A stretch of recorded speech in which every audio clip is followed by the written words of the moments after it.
So the media would be inside this video as well, yeah? They'll be inside, yes. Huh? Press conference. No. Itu yang apa? Retailer.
Can I check, is this session live?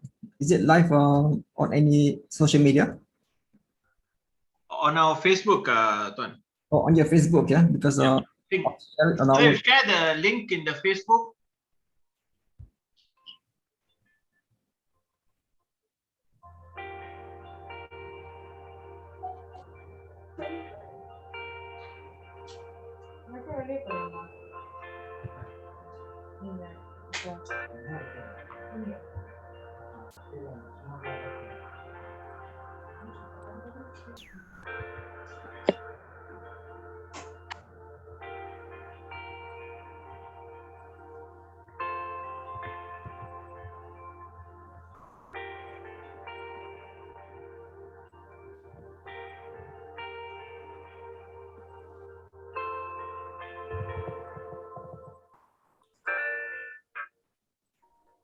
Dr. Malik, you got all the list of these associations, kan?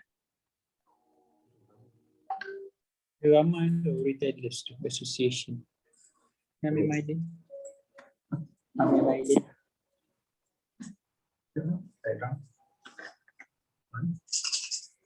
Dr. Maidin? Itu punya PC. Moratorium untuk rakyat. Ada bagi amenda.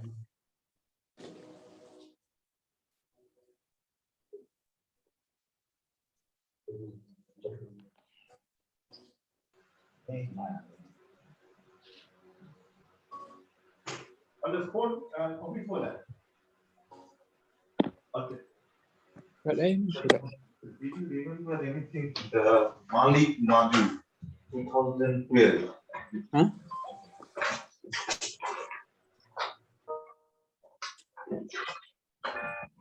Sama. I can call.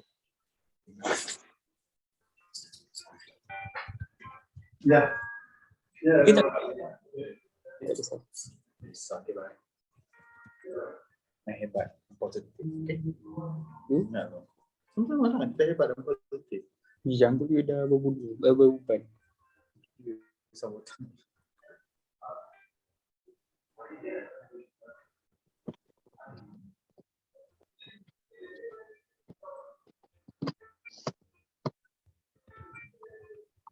Setting macam mana? Ya, nombor dua.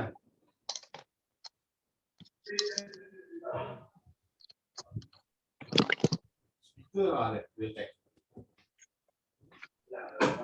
Mana tak cakap? Assalamualaikum.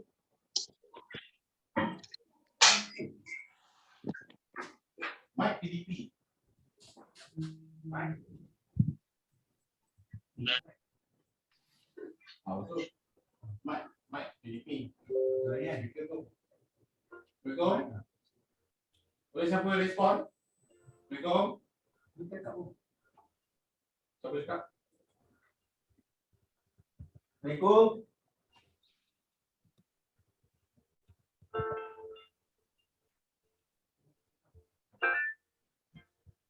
Assalamualaikum. Kita nak buat sound check. Boleh bagi any response? Hi. Waalaikumsalam. Who is that? Loud and clear. Mic test, David Guru Patham. Is it okay? Dato ADK, can you hear me? Mic test. Dato Ken, I can hear you, but if you're a little bit more closer, usually it's very. Okay, how's the sound now better? Now better. All right, cheers. So far, we have somebody from Sinaharian. I see somebody from Malay Mail. I'm not sure where Karina is from. Hello. Yeah. There's a gentleman from the Vibes, Yes. Encik Amar. Untuk FB, are you inside our session now?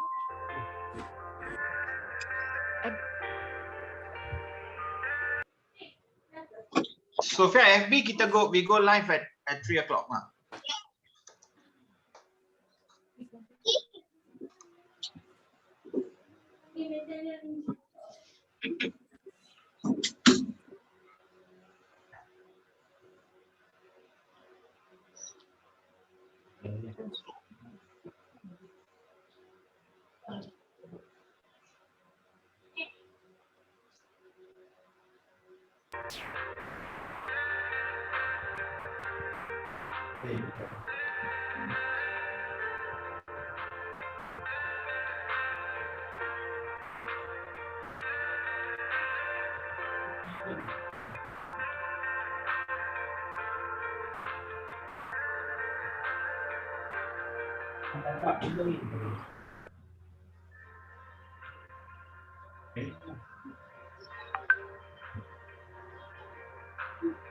Tapi tak masuk juga. Good afternoon, ladies and gentlemen. Assalamualaikum. Welcome, Shah. How are you, bro? Fine, thank you. Waalaikumsalam. Because with moratorium, all of us will be better. No, you are not sitting. Is that you're at home? Yes, I am. Everyone working from home, right? Oh, what's that blue color curtain next to you? Looks like a hospital bed. No. This is the my curtains. The big bulge is because I've got so many books that I've got to pile it on the side.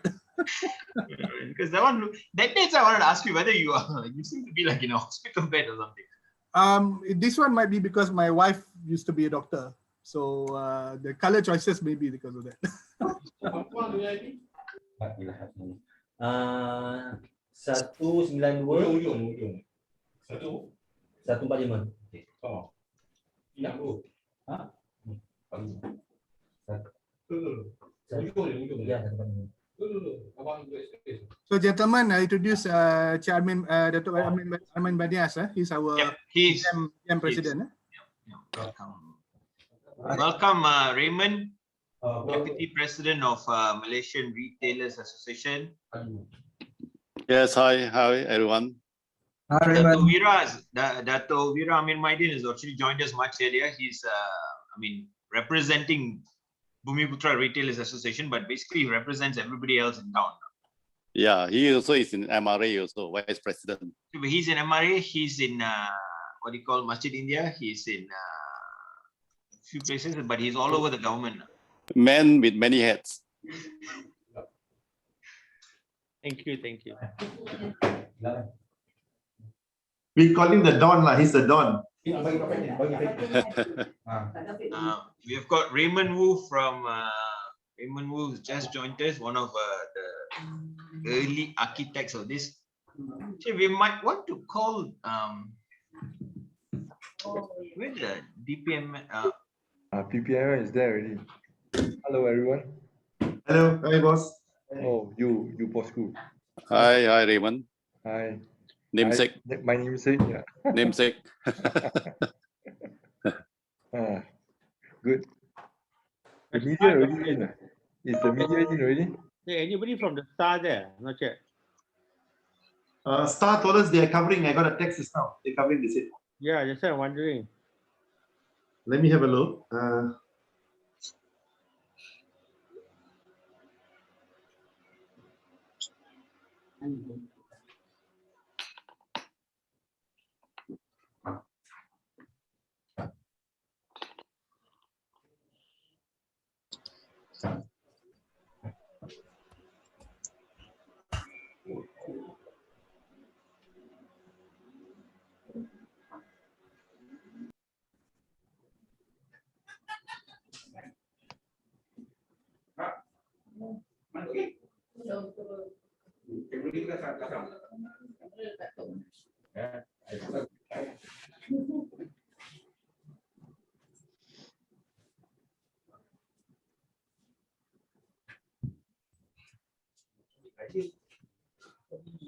Mr. Solomon from NUBE has just joined us.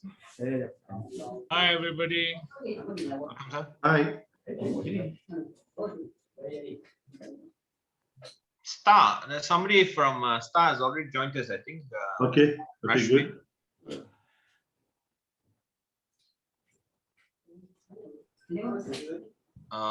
Yeah. So far 6 plus 2, I think about 7, 8 media members are.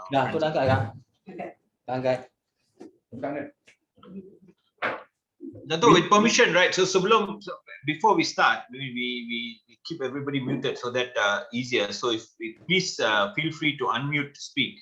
If not, there'll be too much of what you call distraction.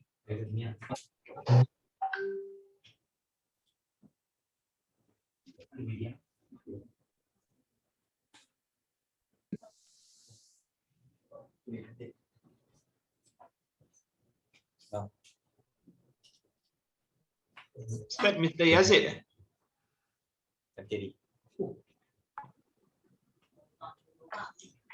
I propose if you all can rename, right? So after your name, you can put the bracket, like say Dato' David Gurupan is actually bracket Ayu, you know. Dato' Wira Amir is actually bro, you know. Then Dato' Malik FMBA, it would be quite helpful. So in case the press wants to quote us, I think they could get it right straight away.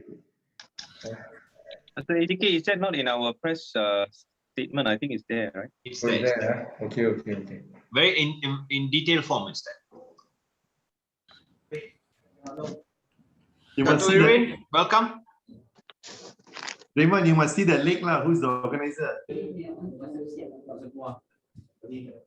Dato' ATK, of course, all in order. Thank you.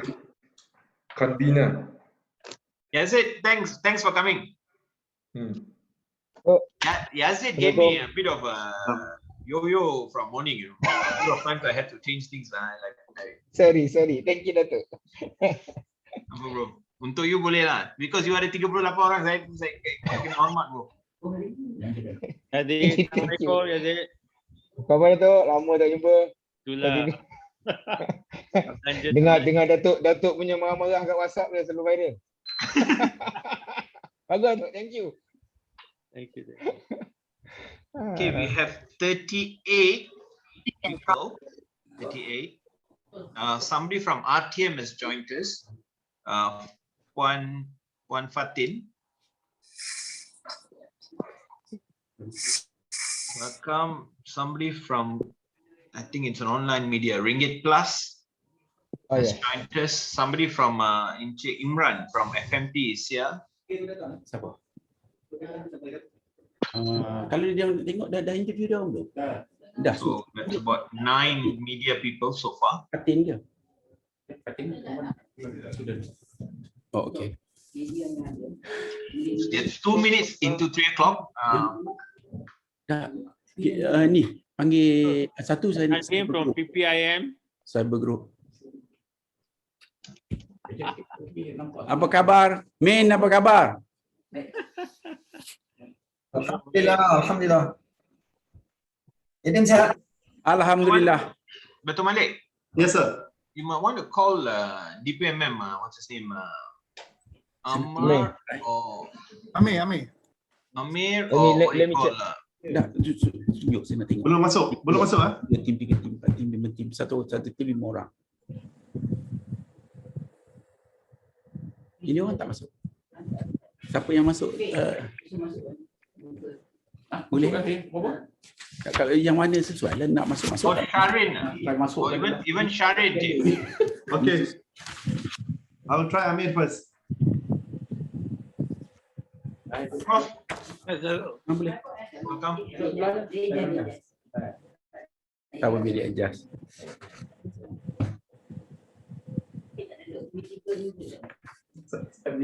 You cannot, Malaysia kini masuk? Minta, dah beritahu KK suruh. Okay. Chris, welcome. Why are you wearing a mask inside the inside Zoom, bro? No, it's already conditioned. Okay, bro. It's only already conditioned. You know, it's like when you go to toilet, so you wear mask. What? Okay, bro. Okay, bro. Bye.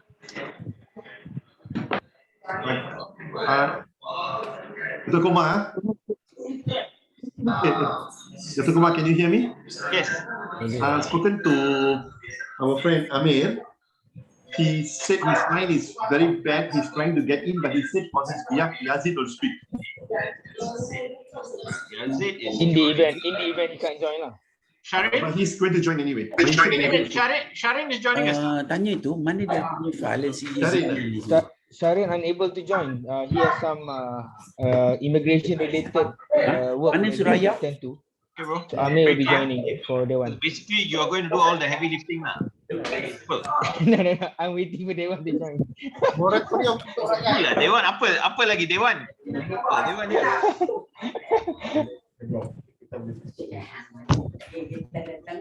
Yeah, berita harian also in already Zahrin, so I just added so 11 million. If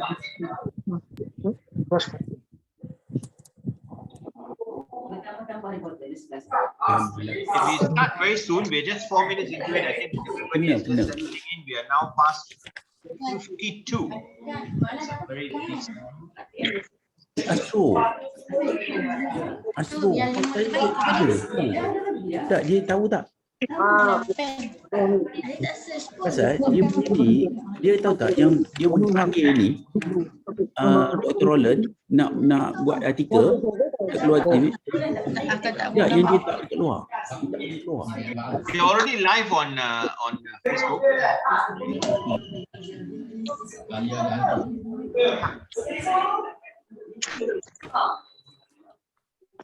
Dr. ATK, maybe the moderator could just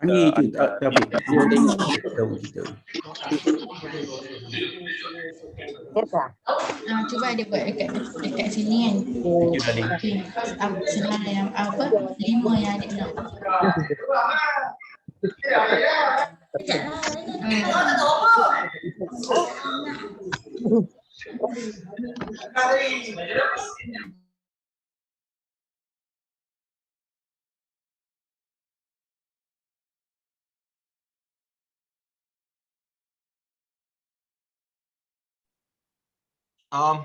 Okay, so everyone is muted. I think we can just start. We are exactly 6 minutes into it. This is our starting time. So selamat datang dan salam sejahtera kepada semua kawan-kawan media kita yang sudi datang walaupun kesuntikan masa tu semalam, saya rasa petang baru kita keluarkan invitation media ni kepada sidang media berkaitan dengan Moratorium Untuk Rakyat. Saya bagi pihak Pahanjur, nama saya Dr. Kumar Raja, mewakili Setiausaha Agung kepada MIKI, the Indian Chambers of Commerce. Selain daripada all the jago-jago dan barisan kepimpinan yang besar ni, ada 14 persatuan yang menjadi penganjur kepada Moratorium Untuk Rakyat, selain daripada 125 persatuan lain yang menyokong untuk moratorium ni. So tanpa melengahkan masa, saya menjemput Dato' Abdul Malik sebagai Protem Presiden kepada FMBA untuk ucapan haluan beliau. Dato', if you could just unmute and then you'll be alright. Okay, thank you so much Dato' Kumar Raja. Terima kasih kepada pengacara majlis, moderator kita Dato' Kumar Raja. Assalamualaikum warahmatullahi wabarakatuh dan salam Jumaat to all our colleagues. My name is Abdul Malik Abdullah, Pro-Tem Chairman untuk Federation of Malaysian Business Association, FMBA. So pertama sekali, terima kasihlah kepada wakil-wakil media yang turut bersama kami dan juga kepada semua jago-jago industri captain, industri player dan association yang turut bersama kami untuk satu objektif yang sama lah. We all have a common objective and our topic we are concentrating today is moratorium. So just minta supaya semua orang pun stick to the same agenda, moratorium. Dan you can see we have an agenda prepared since there's going to be 14 of us from various organisation. So semua orang akan diberi peluang untuk cakap lah, mungkin 2-3 minit seseorang lah. So dalam FMBA ni kita ada lebih kurang yang registered dengan kita 125 association yang registered dengan kami. So kalau nampak hari ni kita ada DPMM, ada PPIM, GM, ada IU Industries United, MTEM, MMJ, NUK, BRO, MRA, SME Malaysia, MAFTA, Malaysia Tourism Council dan MIKI. So kita nampak kita mewakili lebih kurang, I rasa that every industry in Malaysia is represented in our group besides the 125 association. So kita minta lah suara kita boleh sampai ke pihak atasan dan pihak kerajaan kerana kami pun telah menghantar satu memorandum kepada yang amat berhormat Perdana Menteri Malaysia, dan memorandum yang sama telah dihantar kepada MOF YB Tengku Zafrul dan juga pada Bank Negara Malaysia, tetapi kami rasa that setakat ni belum dapat lagi lah apa yang kami minta. Walaupun program stimulus permekasa plus tu telah diwawarkan oleh kerajaan, tapi kami rasa itu memang tak cukup lah, tak memadai. Dan seperti mana kita tahu, kemungkinan besar MCO ni akan disambung, kemungkinan besar. Jadi banyak syarikat-syarikat usahawan yang akan gulung tikar. Oleh itu kita panggil cepat-cepat untuk mengadakan press conference hari ini. Sekian, terima kasih. Terima kasih Dato' Malik. Boleh tak saya berjemput saudara seperjuangan Encik Yazid Othman daripada Majlis Tindakan Ekonomi Melayu dan mewakili Dewan Perniagaan Melayu Malaysia untuk sebagai our opening batsman untuk moratorium untuk rakyat. Sebelum Encik Yazid mula, actually the press release tu dalam bahasa Inggeris, we will share it in the chat group in a PDF document, and then we'll take it from there in terms of the questions. So, Encik Yazid.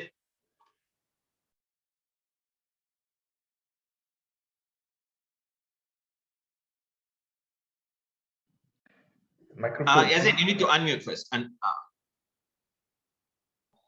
Great, okay. Baik, Assalamualaikum warahmatullahi wabarakatuh dan selamat petang kepada semua yang hadir.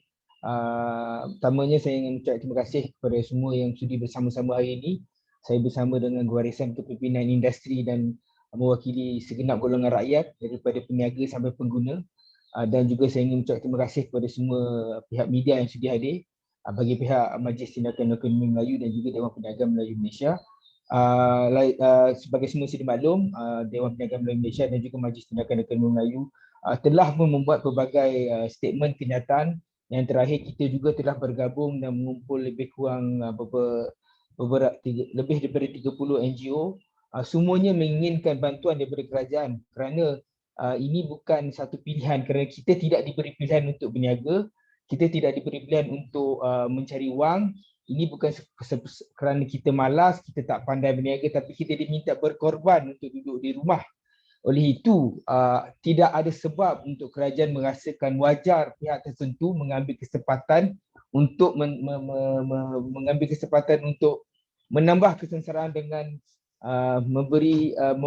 memaksa kita membayar moratorium pinjaman-pinjaman bank ini pada ketika tidak ada peluang untuk kita mencari nafkah, untuk mencari rezeki, dan saya rasa ini satu yang perkara yang zalim, yang tak adil, dan kita semua sedia maklum bahawa bank-bank banyak mengumpulkan keuntungan yang luar biasa, kerana hakikatnya akibat daripada pandemik ini ia menjadi peluang untuk mereka menambah keuntungan dengan menambah lagi interest atau keuntungan daripada moratorium yang dilanjutkan. Jadi ini yang kita khawatir akan berlaku. Jadi kita minta kerana tidak ada bantuan fiskal yang cukup, pendapat kami ini adalah yang benda yang paling minima kerajaan boleh buat, kerana ia tidak memerlukan bantuan wang daripada kerajaan, dan saya rasa keperluan ini merangkumi semua pihak, daripada khususnya daripada PKS,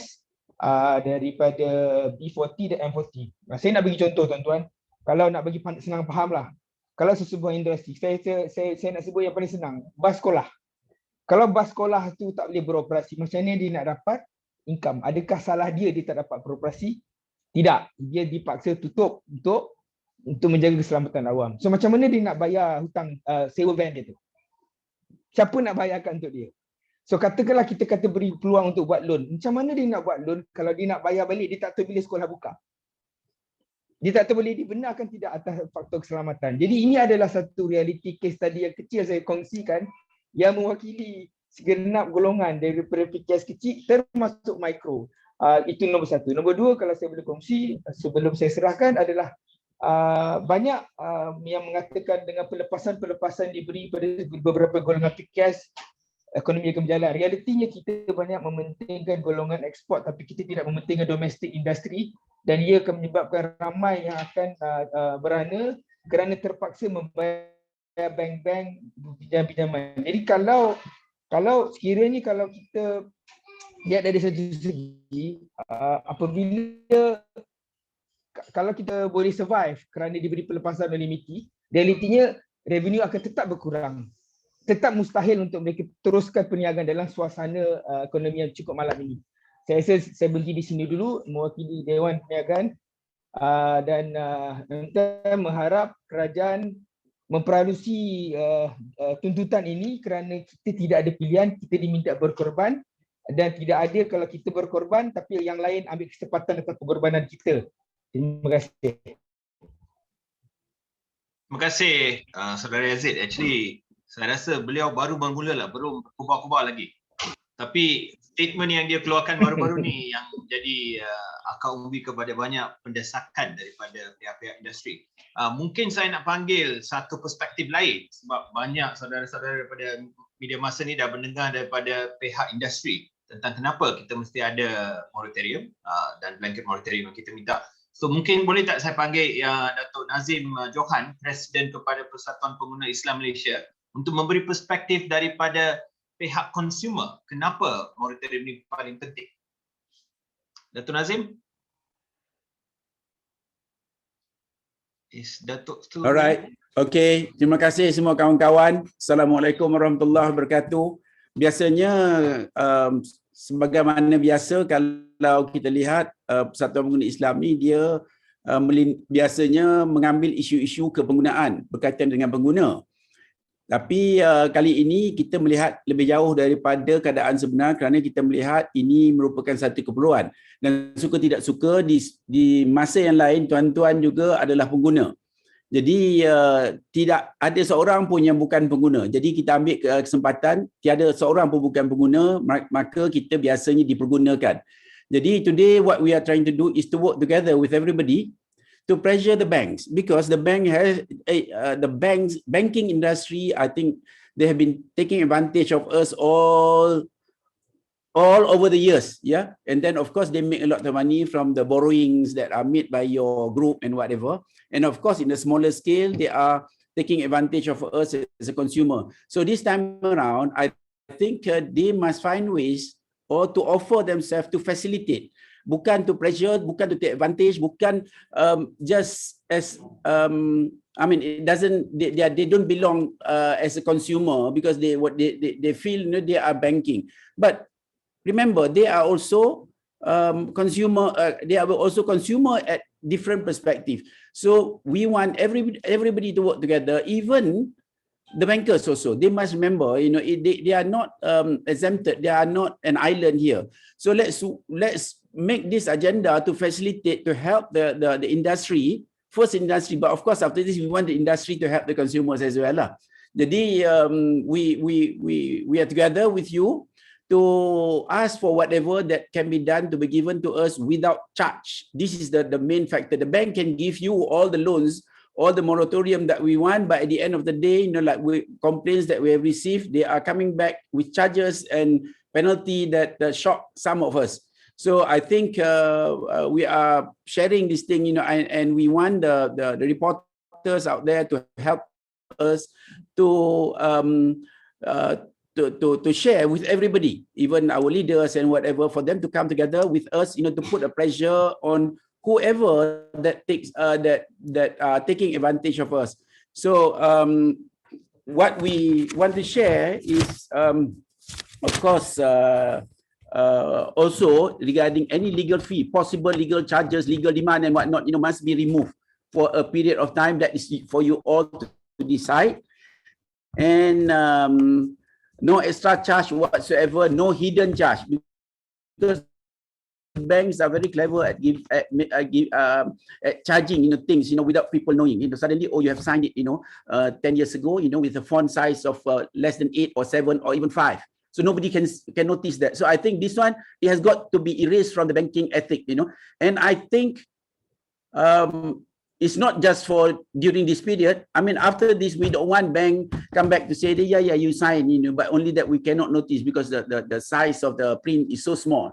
We have received hundreds of complaints on this signature, ignorance of the consumers, because either they don't sign, because you see, even the banking, the loans and whatever, when they offer you to sign, you're not supposed to bring back. You sign in front of them, and that's it. You don't even know what you signed. So that has got to stop. And then I think the other thing, we also hope everybody to come together to push the bank to come together as a part of a Malaysian citizen. That I think we need to factor in the humanitarian aspect that has actually quite not existed in the banking industry. They are looking at just making money as much as possible, and that's it. They don't care. So I think we hope everybody can come from this perspective, so that we push our way this time around.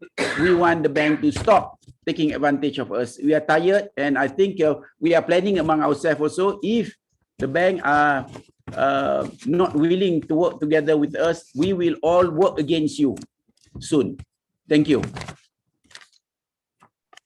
Thank you, Dato'. So actually, that is for all our media friends there. So one of the important things yang kita nak mendengarkan sini ialah perspektif yang berlainan daripada pihak industri saja. So satu perspektif kita dah dengar daripada pihak consumer, dan mungkin satu lagi perspektif daripada pihak akademik. So can I invite Professor Dr. Ahmad Kamal Maidin, who's from UIA, who's the president of the Movement for Monetary Justice. Prof? Yeah, Doctor, terima kasih. Thank you very much, Doctor. Selamat petang and Assalamualaikum to everyone. I totally agree with what Encik Yazid and Dato' Nazim mentioned. Now, the issue is, it is imposed from outside, all businesses. When you put a lockdown like this, you actually stop the cash flow or affect the cash flow of businesses significantly. So especially cash flows that involve contractual cash flows. For example, you cannot buy a sewa, you cannot buy a gaji, then you have to pay the loans dan sebagainya. So all this will be affected if you don't, the businesses will face this cash flow. And from academic perspective, what will happen is that a lot of shrinking will take place. Not only the economy will shrink, but also the liquidity in the economy will shrink. So that's why the government's assistance from the these stimulus packages are important lah. Now the thing is, what happens is that you need to give this moratorium to the businesses. If you don't give, then what you're going to see in the future is that a lot of businesses akan gulung tikar. and that will affect the future tax collections and everything for the government also, you know. So, and it will affect the future economy of the Malaysia tremendously, yeah. So for that reason, we need to understand how the banks also work. The banks, you know, when you give the moratorium, you only push the cash flow to another slightly about 6 months or 3 months to the later period. So the total collection for the banks actually the same. Dia bukan rugi apa pun actually, you know. So if you look at the last year, the banking sector made a lot of profit actually, even though most of the businesses were affected. And from academic perspective, I would like to mention one more thing. Actually, when banks give out loans, they actually create out of nothing. It is actually just accounting process. A lot of people think they are taking the depositors' money and then they lend, you know. It's not like that. If you go into the accounts, if you ask those who manage the accounts, they can tell you. We even teach that in the university, how the accounting process is done, okay? So you are actually creating money out of nothing and lending out, okay? So, and you're actually, that's another story lah. So what I'm saying, the reason is, why I'm saying this, the banking sector actually does not lose by doing this, but the government must give this to the businesses in order to save the economy of this country and also for the future of this country. Thank you very much. Thank you, Professor. And for those yang kawan-kawan media yang baru join kita ni, kita dah masukkan PDF dokumen tu di dalam chat group. Dan kalau siapa-siapa perlu tu, saya dah masukkan satu nombor. Tolong WhatsApp, saya akan hantar both PDF. Dan untuk make life easy for everybody, saya dah ada Word document pun sekali. Mungkin sebelum kita pergi pada kita punya penyampai yang next tu, saya nak satu perkara kita nak make sure that everybody knows. Is that actually this press conference is a prelude of what actually happened to what our finance minister mentioned on the 4th of June, about a week ago, in terms of what he said. Just because we can doesn't mean we should. I think that statement, with due respect to the finance minister, came across relatively rude to not only the business people but also to the rakyat, because a very clear mention about, he mentioned two statements. One, 80% of the people don't need moratorium and 80% of people can pay. Both these statistics, one, it's invalidated in the terms of there is absolutely no data to actually back it unless he wants to come up with something. Two, it may have been true bulan Oktober tahun 2020 selepas MCO pertama dan selepas moratorium pertama tu menghabis, tapi now, after 9 months, it may not be very, very true. So one of the things that why we are pushing it now is simply because the whole denominator has changed. Can I invite Encik Armin Banias Fahmin sebagai Presiden kepada Presiden, wait, 1 second, yes. Gerakan Ekonomi Malaysia. Encik Armin. Ya, terima kasih Dr. Kumar. Bismillahirrahmanirrahim. Alhamdulillahirabbil alamin wassalatu wassalamu ala asyrafil anbiya'i wal mursalin wa ala alihi washabbihi ajma'in. Assalamualaikum warahmatullahi wabarakatuh and a very good afternoon, members of the audience, especially the media. My name is Armin and saya daripada Gerakan Ekonomi Malaysia. Seperti Dr. Kumar kata, saya nak bagi ulasan sedikitlah berkenaan dengan the statement made by our finance minister. 80%, 80% daripada kita punya rakyat dia kata tidak memerlukan moratorium. I think it is very unfair. Sebenarnya sebabnya kalau kita tengok 80% tu, it is not even in tandem dengan kita punya unemployment punya rate sekarang ini. Jadi saya teringatkan a few years ago, kita punya bank negara ada keluarkan arahan supaya semua bank adopt this policy, responsible lending policy yang membuatkan kita punya permohonan loan tu menjadi lebih strict, more stricter for approval.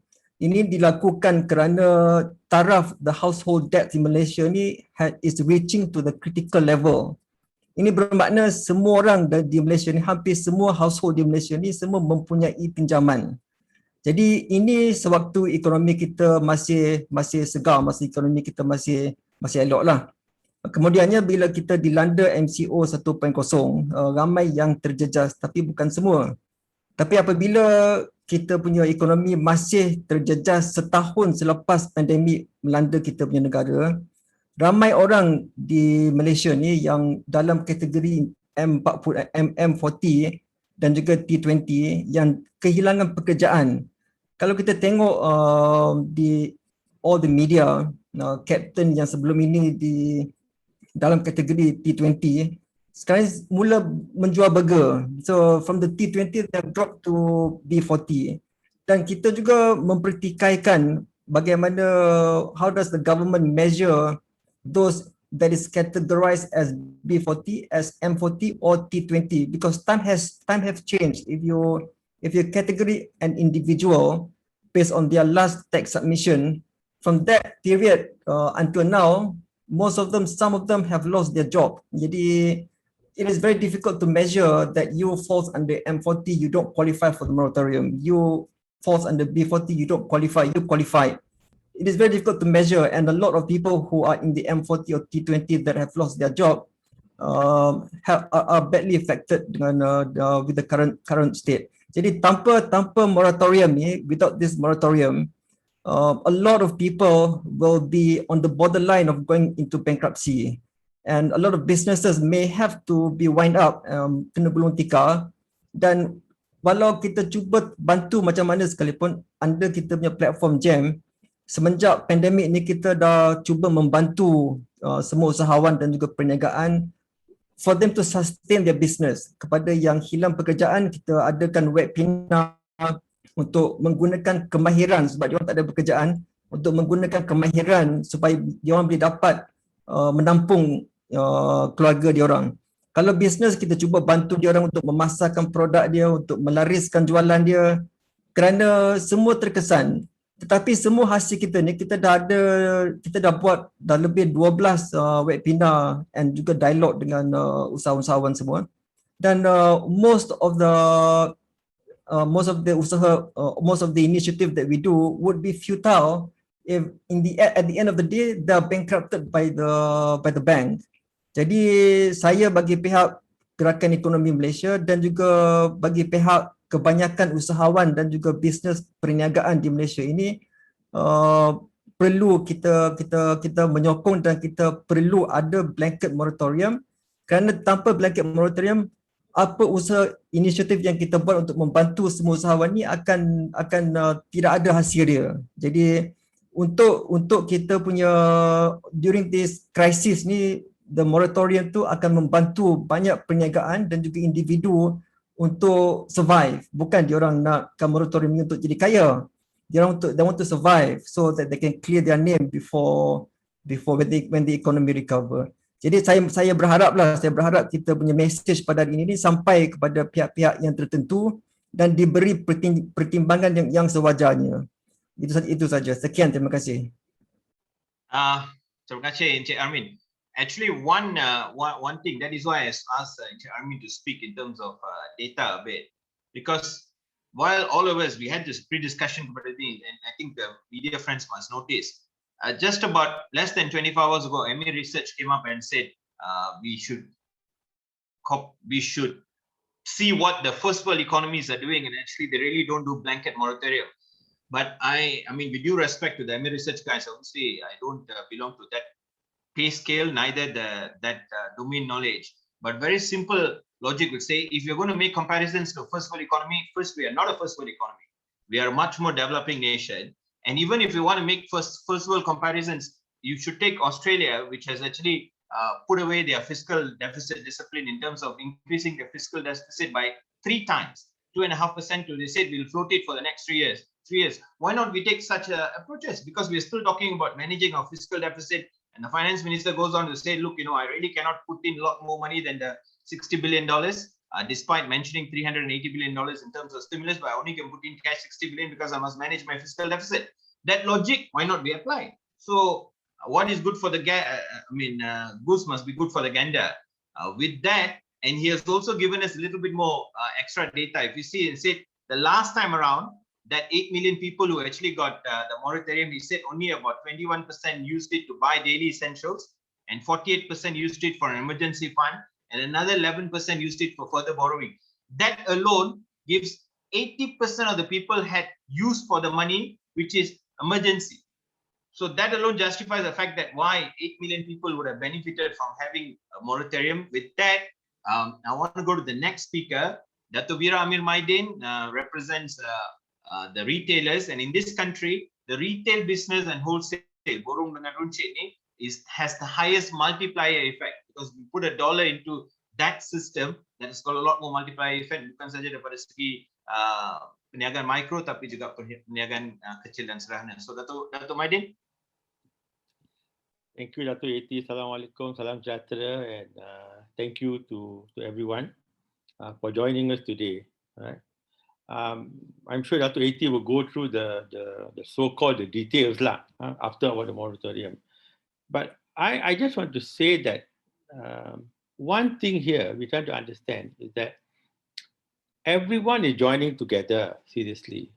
Even landlords are giving discounts. Okay, some kind landlords are giving higher discount. Some landlords with their own commitment cannot give so much discount because they got to pay the banks. If the bank give the moratorium, maybe they can give higher discounts to the tenants. All right. Employees themselves, many are coming and saying, okay, we will take a pay cut. We understand there's a cash flow problem. Either we take a deferred salary. For everyone's information, the last time what we did was, we cut everybody 50% pay, but we deferred it 6 months later and pay back over 2 years. Instead of reducing their salary, we're doing exactly what we're asking the banks to do. I mean, sometimes we feel it's not fair to cut people's salary, but times are bad, cash flow is required. So what we came up with was, we defer. Of course, we don't charge the people who earn about 2,000 and below, because we know it's bad enough they're earning that much. For anybody above that, we did a 50% pay cut. And every one of that 8,000 employees agreed. For the deferred pay cut, we cut 50% of their salary for 6 months. And after the 6 months, we are paying them back now over 24 months. So even employees have the heart and understand the meaning of cash flow. So I'm sure bankers being bankers, who ask for cash flow before approving any loans anyway, right, will understand the meaning of cash flow, which is essential for any business. So I think this is very important. The second thing is that only yesterday, Topa, our EPU minister, called the retailers for a meeting. And the retailers brought up the same issues on moratorium, saying that the banks are saying whatever they're saying, but many of us, they don't even pick up the phone calls. Okay? There was some article in the Star, one fellow wrote today, you know, I got my moratorium, I just called the bank and the bank gave me an answer, they were so nice. It could be a bank employee, I don't know lah, you know. But frankly, if you ask any small businesses or even medium, I don't want to say big businesses, because some businesses, the bank have to pick up the phone call because they're too big to fail, you know. But for the smaller one, the banks are not picking up the phone call, they're not replying, or they have a standard reply. This is a policy matter.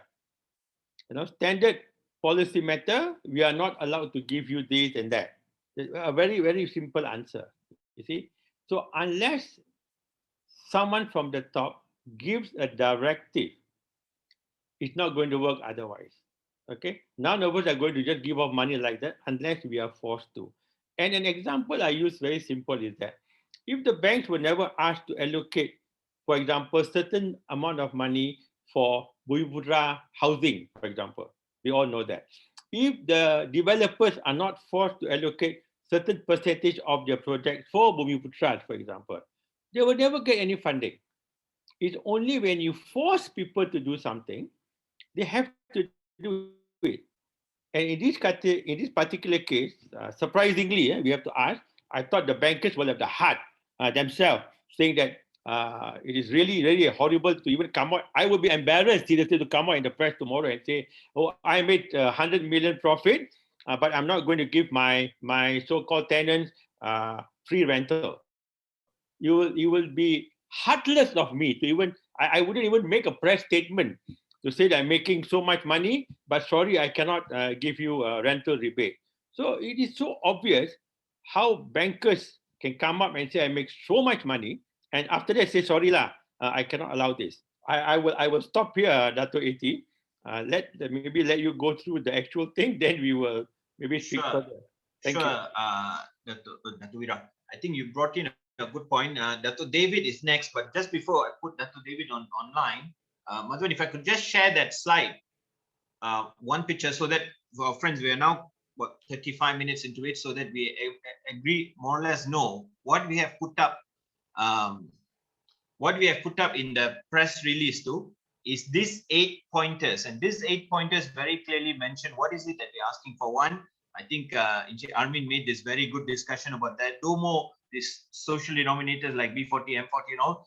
They all pre-pandemic stories. So I cannot be measured by my pre-pandemic classification. I may have been M40, but now I'm B40. I may have been B40, but I'm now at the B20 level. So those denominations really don't work, and government denominations as such only belongs to the pre-pandemic level. Two, in terms of businesses, there is no logic to say that the banks only should go for micro businesses, though they are a large number. All of us actually micro businesses at one time or the other, or still, but they also must manage to go for the perusahaan kecil dan sederhana. And don't forget, there are 3.9 million daily self-earning wages, and this self-employed people, this 3.9 million is a very, very large number.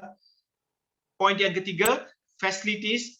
This mistake was done even then, that they don't really cover all facilities. I actually cover point number 3 and point number 5 at the same time, which is credit and leasing, because all these facilities were only looked at in terms of what actually the bank loans were, but they didn't cover credit companies, they didn't cover leasing companies, which means all the tourism guys who bought buses and taxis and vehicles on leasing are not covered. Those who took overdrafts were not covered. So we want to make sure that this moratorium yang kita minta untuk rakyat ini must encompass everything. The very interesting point we have made is also it cannot be 3 months and 6 months. It must be until December 31st atau until we reach herd immunity, which means 80% of Malaysians must be immunized, which is 26.5 million, give or take, or whichever comes later. This is not a car, car service model, but this is basically whichever comes later. This is what we are pushing for. Interest rate, Dr. David next will actually speak in more details, but we're asking for 0 interest. That means there should not be any compounded interest during this period of time. It must be an opt-out system. That means people must be able to write into the bank and says, look, I want to continue my loan as it is, and I don't want to be part of the moratorium. It should be an opt-out system. It tak masuk akal kalau kita buat opt-in system, masa kita tak boleh keluar dan pergi kepada bank. And I'm sure it is the same thing. Whether you call the government office or whether you call the bank, you still don't get an answer. So it should be an opt-out system. And I think it was mentioned very much earlier that all these very prohibitive or very high restructuring, rescheduling costs, Dr. Nazim mentioned it just now, should not be imposed, because many of our friends and even individuals have gone asking for this restructuring, and they are actually compounded, sudah jatuh di timpa tangga pula in terms of that very high restructuring and rescheduling costs. So with that, this is already there in the press release. If I could have Dr. David next. Thank you very much, Dr. ATK and everyone who's here to listen. I think this very serious issue has been released today, and if you realize all the associations are saying that the 80% number that the finance minister has said apparently can afford to pay, that's not true. It's not true from all the associations. So that begs the question to the ordinary man, on what basis is your data on which you're planning your recovery? I think you need to come down and you need to listen to the people. That's number one. Number two is there's a perception that everything is okay in Putrajaya, but it's not. Down on the ground, it's not. I think the fact that all the associations have come here today says something, that needs to be more engagement. There seems to be a very, very big disconnect, and the Rakyat always pays the price. And on that note, may I just say that if we don't deal with this thing now, the danger is, and this is something nobody's been talking about recently, is what happens when businesses fold, collapse, people lose their jobs. NPLs rise. When NPLs rise, what happened the last time NPLs rise? The Rakyat have to come and bail out again the banks. So let's find a solution. Now, the idea behind this freeing up of cash flow, why we are asking, or as we have said, the 6-month moratorium, is to ease up cash flow. Why is it? Because the government says, oh, don't worry, everything will be fine. We got vaccinations being sped up. By August, we'll receive at least mostly almost of what's required for a certain herd immunity. Well, then, you know, businesses can't last. I think that's what the government needs to know. And, you know, businesses can't last. If you look at all the data that's coming out, businesses are folding much faster in MCO 3.0 than MCO 1 and MCO 2. And this is down to the fact that most businesses don't have a moratorium. They cannot free up cash flow. That is a united position here. This is what all the associations are saying. And so if we don't, if we have that cash flow, the government is saying by August we should be okay, then that cash flow will allow a lot of businesses to survive slightly beyond that period, keep people employed. That's the most important thing. Circulate money in the economy. And then they will be in a position to be able to sustain their loans thereafter, because it's only a deferred obligation. It's not wiped out, right? Now that seems to make more sense to business people and people on the ground. That moratorium right now is very important. Now, what are the flaws? That, you know, everybody says, oh, no problem, we've got a targeted moratorium. It's working. It's not working. So if you ask the man in the street, if you ask the person down there, the reality is the application process and the process involved is very tedious and very time consuming. It's very complicated. And on top of that, with all the interests that are charged and all the charges that are charged, people just can't afford to pay it back anyway. If you look, an extended period of time is given and the rate is compounded. And then you have all these other rates like restructuring fees and all of that added to that. Now, that is really a situation where the rakyat feels, the word is tertekan. The banks are being opportunistic, and it's under the watch of the finance minister. So we are not saying, you know, we don't want the banks, we want the banks to say no. We're asking for a balance. As someone said earlier, if you expect the rakyat to korban, if you expect the rakyat to bite the bullet, then also the banking sector, all right? So in this regard, we also have to look at the interest rates.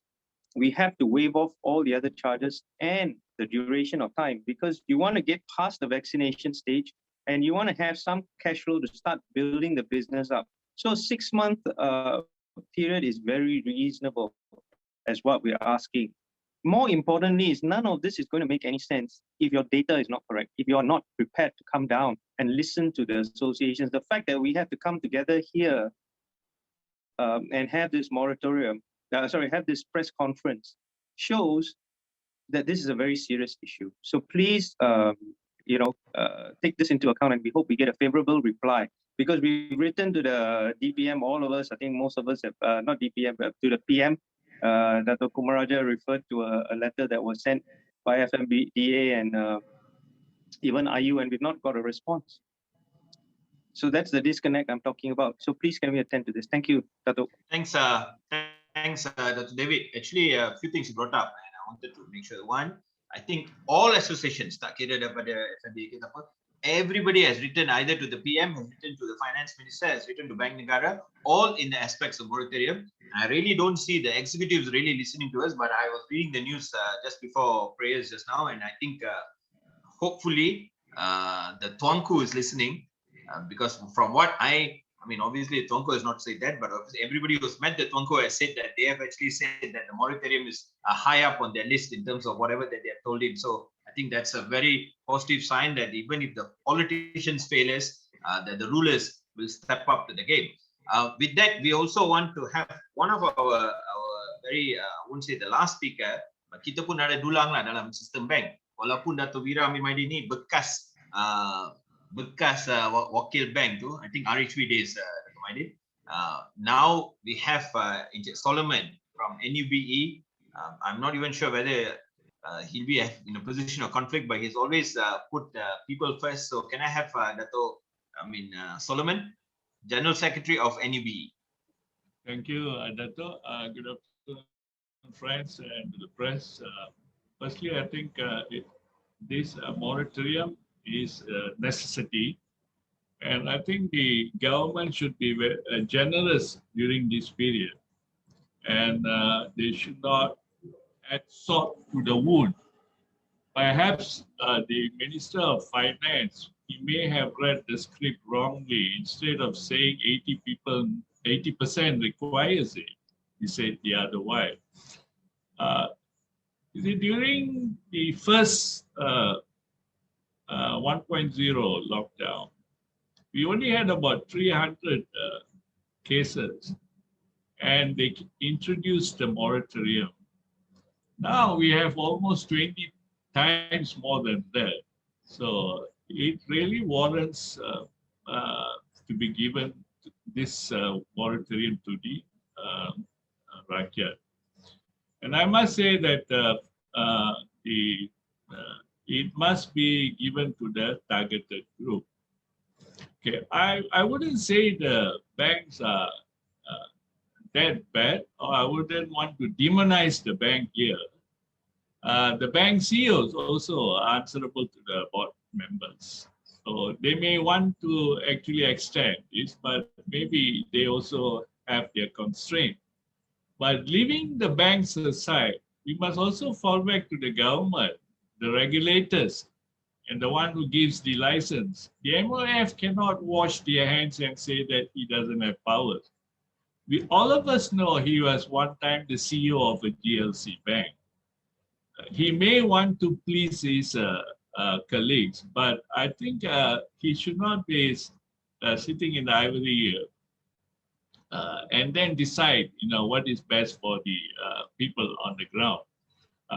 What we are very happy is that this group has actually now decided to extend beyond than what they have given before. They have even included the credit card holders. I think it is very important because we had many cases where the non-executives, the workers were actually being impacted because of these credit cards, etc. The other thing that I want to stress is that the banks have learned when they extended the moratorium last year, they did not lose in their profits. Many of them have actually increased their profits. So in such a situation, I think it is only wise that the bank should actually come forward to assist the rakyat or the customers who have actually gave them the profit and made them what they are today. So in this kind of situation, when the customers are in trouble, and it is the owners of the bank to come forward, and the government should also play a role to ensure that the banks come out with this kind of moratorium. You cannot come out with a lockdown. You cannot even get the vaccination done in time. And there's so much of an administration problem. But if you're saying that you cannot insist the bank to give the moratorium, then the entire rakyat is going to suffer throughout this lockdown or throughout this pandemic. So I would advise the government not to run away from their fiduciary duties, but insist upon the banks to give the moratorium until the matter is resolved, perhaps by end of this year. And I don't think the banks ever made lost during the first round when they gave, because like what others have said, we are not asking the bank to write off the loans. We are merely asking them to defer for another 6 months or so until we reach the herd community. So in that context, the bank is in the position and the government is in the position to direct the bank to give the moratorium. When the government can even convince the Agong to come out with emergency, I don't see any reason why they can't convince the banks to actually provide this moratorium. It is a necessity and the government must be generous enough to do it. If they don't have the money, they have to find the money, and if they don't have the money, they must get people who have the money to extend this to the rakyat for them to come out from this crisis.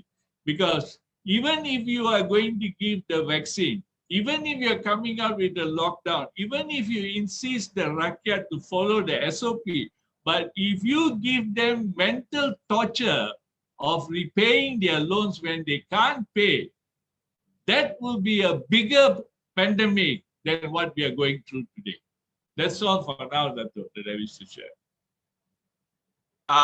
Thank you, Mr. Solomon. I think you put a very moral obligation onto the banks to make sure that this happens. And I think we have mentioned it very clearly even in our press release too. There's very two good reasons why the banks have got justification. One, they can afford it. I think many people have said it. They are the only ones who made $32 billion last year. Nobody made money. They made $32 billion last year. If you take their 3 years weighted average just for the local banks, they made $93 billion together. And that kind of money would probably float a lot more than what the government has been able to do for the last 15 months. Two, I think many people are referring to a thing that, while I think many of the media people may be too young to even realize, back in 1997, we had the ASEAN financial crisis. In 2008, we had the global meltdown. Both times, government stepped up with huge amount of injection, close to 70 billion ringgit of the money that time, which is 10% of the GDP. And they set up very successful formulas like Dana Harta and Dana Jamin and all that, which must be replicated now. So when they could do it then for the banks, why is it that our finance minister is not ready to do it for the rakyat? So I think that one of the rebuttals that we have made, I think when he came up with the yes we can but we won't statement on the 4th of June, I think many of us, all associations here, did it on their own. Everybody made a point-to-point rebuttal. If you use that logic, he must be able to actually step up to the game. Now, now we can actually open up the floor to members of the media. We have close to about 11 or 12 members of the media. So if anybody wants to ask a question to anybody in the panel, please feel free, unmute yourself, identify yourself, and we can ask that question.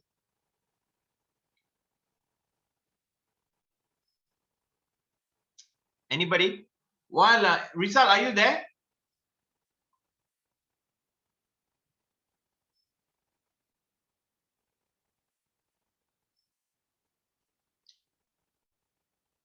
Everybody is silent.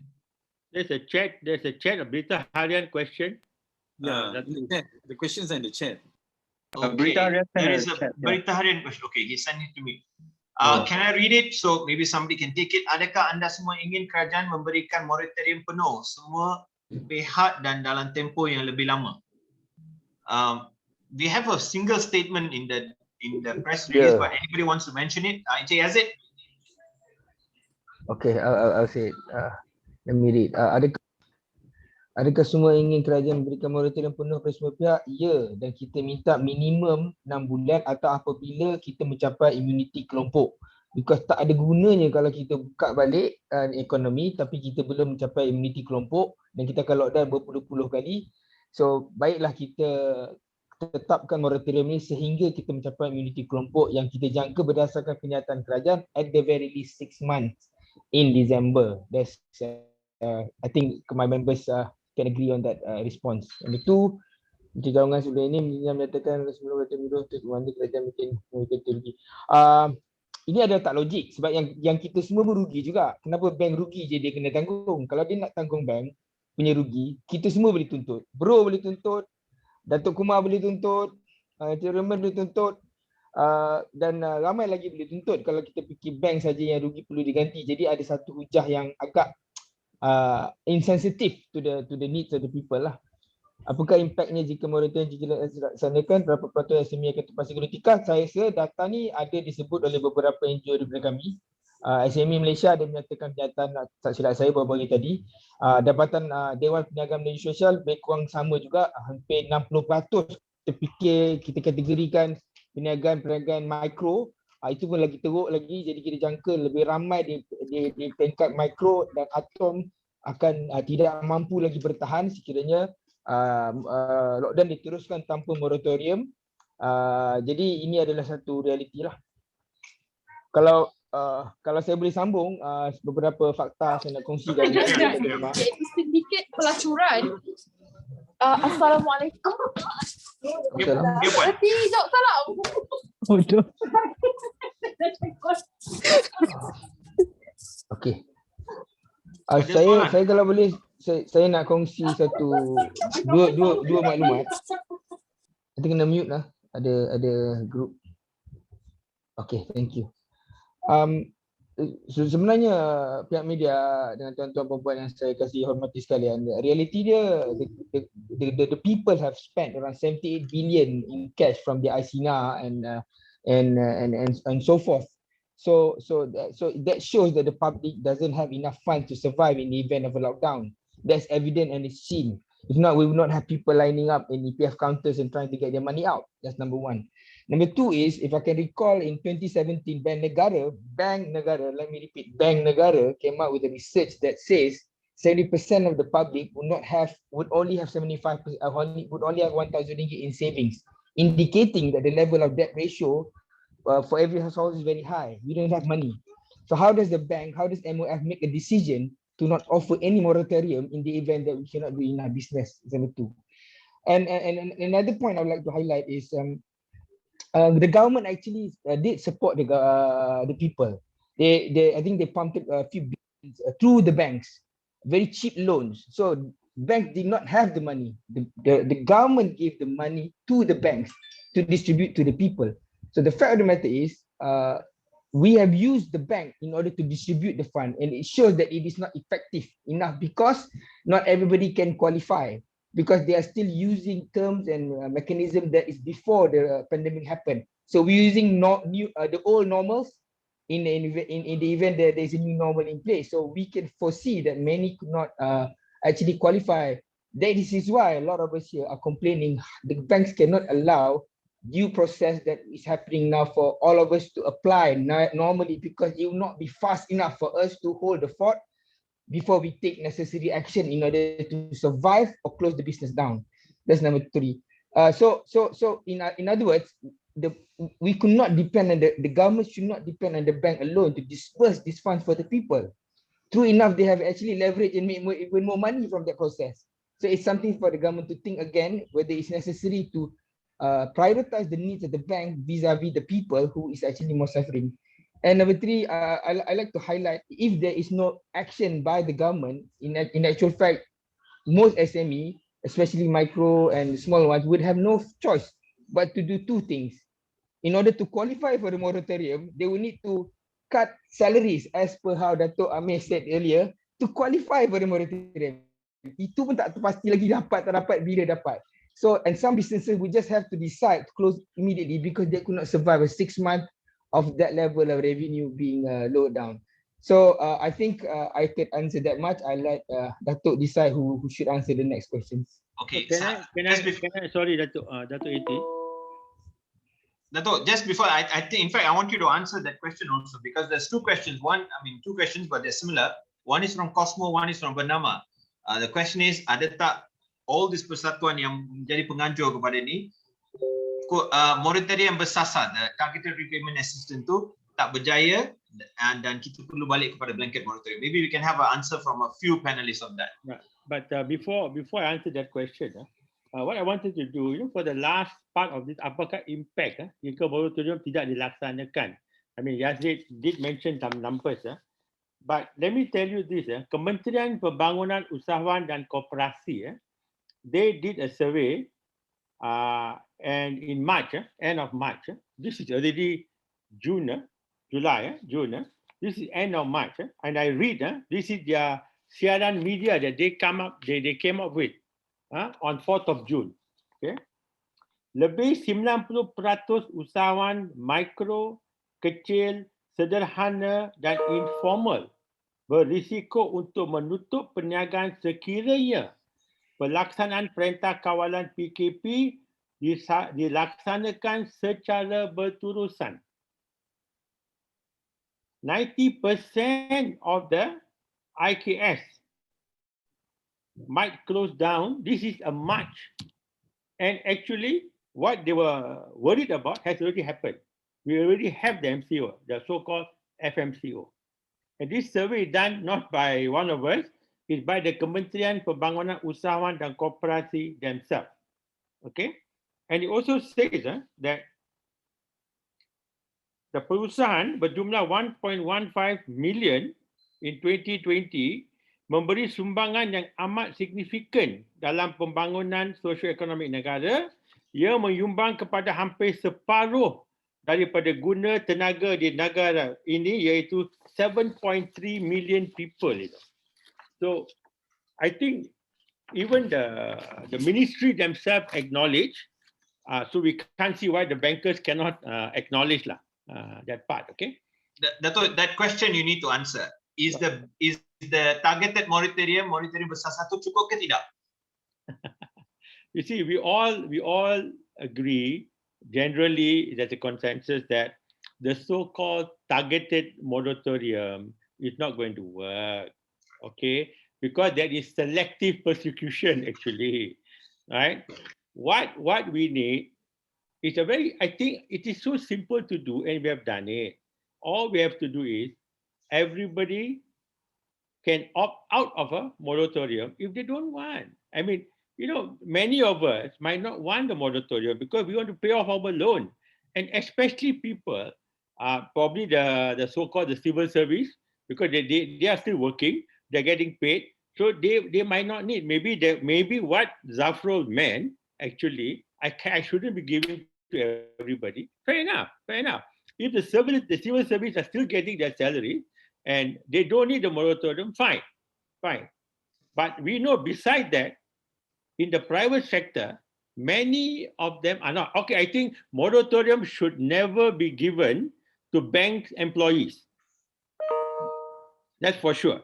Okay, that statement we all can agree because they all are employed and they're still getting their bonuses, right? But many of us are not getting bonuses out there. So I think they need it. And remember, when you do a moratorium, the money actually, even people got money, the money goes back into the economy. It's not going off somewhere else. I mean, if I had some savings of not needing to pay, I'll be able to buy more groceries probably or more necessities. So that actually, when money goes into the economy, it times by 4 and times by 10. It helps our GDP numbers. Thanks, Dato. If Dato Irvin can answer. Dato, just one intervention, Dato. Just one clarification, because it not look good me sitting down here as a bank employee and saying that bank employees are not entitled for the moratorium. I think that I would disagree, because bank employees, even though they are getting bonuses or salary, but because of this pandemic, there are additional costs that they should also be considered in. So it's not fair to say that, bank employees, when they're B40 and M40, with the current situation, the cost is, in fact, is not like what they used to bear before the pandemic. So I think it should, for the targeted group, I think you should give the whether they are. Correct. I think that's a very valid point, sir. Agreed. If I could have Dato Irvin answer the question, moratorium besar ni cukup ke tidak? So actually, I wanted to add on something, because I'm actually talking to all the micro entrepreneurs leader like Azari Abdul Wahid and so on. And based on what I could hear from the ground is that the 50% of the people who are eligible for the moratorium are not getting it themselves. They are either getting rejected or they are on KIB. And the KIB list is so huge that you don't even know when is it going to be coming back. Maybe is it going to be approved maybe in year 2022 or whatever it is. No one knows. That is the problem. So I feel targeted moratorium is not really working. Now, today we have a lot of press with us. One thing that I want to bring to our attention is this. You see, we have leaders at the top that we trust and we respect. I mean, let's be honest here, we also respect them as individuals. They are intelligent people and they can work very well. But the thing is,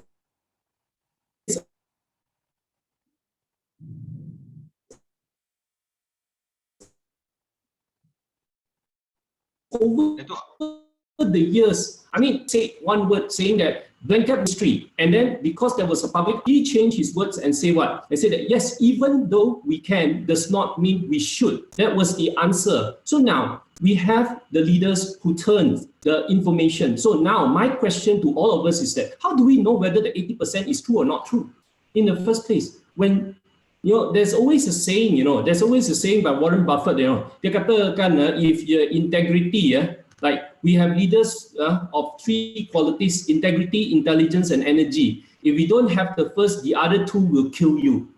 So that is the truth. So now the issues is not about whether the data or whatsoever. It's really about working with us. Now, if my last point, Dato' ATK, my last point is this.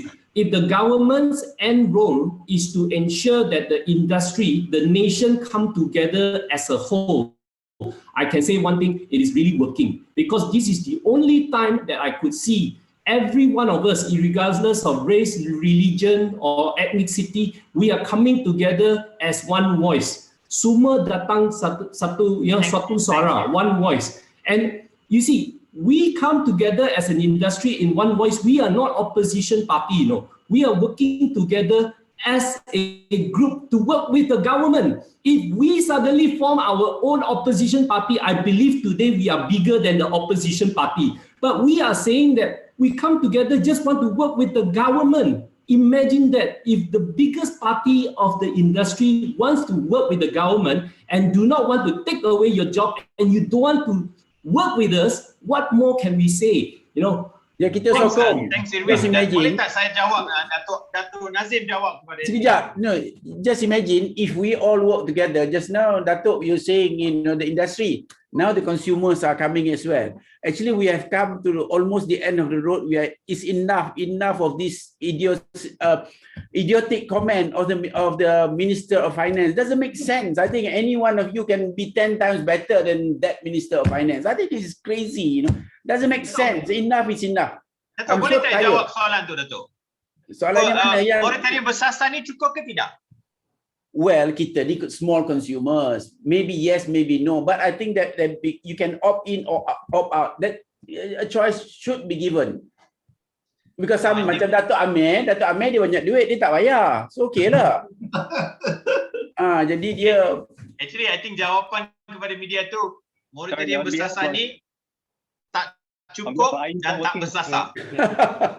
Hi, Dato'. Jawapan singkat tu. Yes, brother. You want to add on to it? Yes.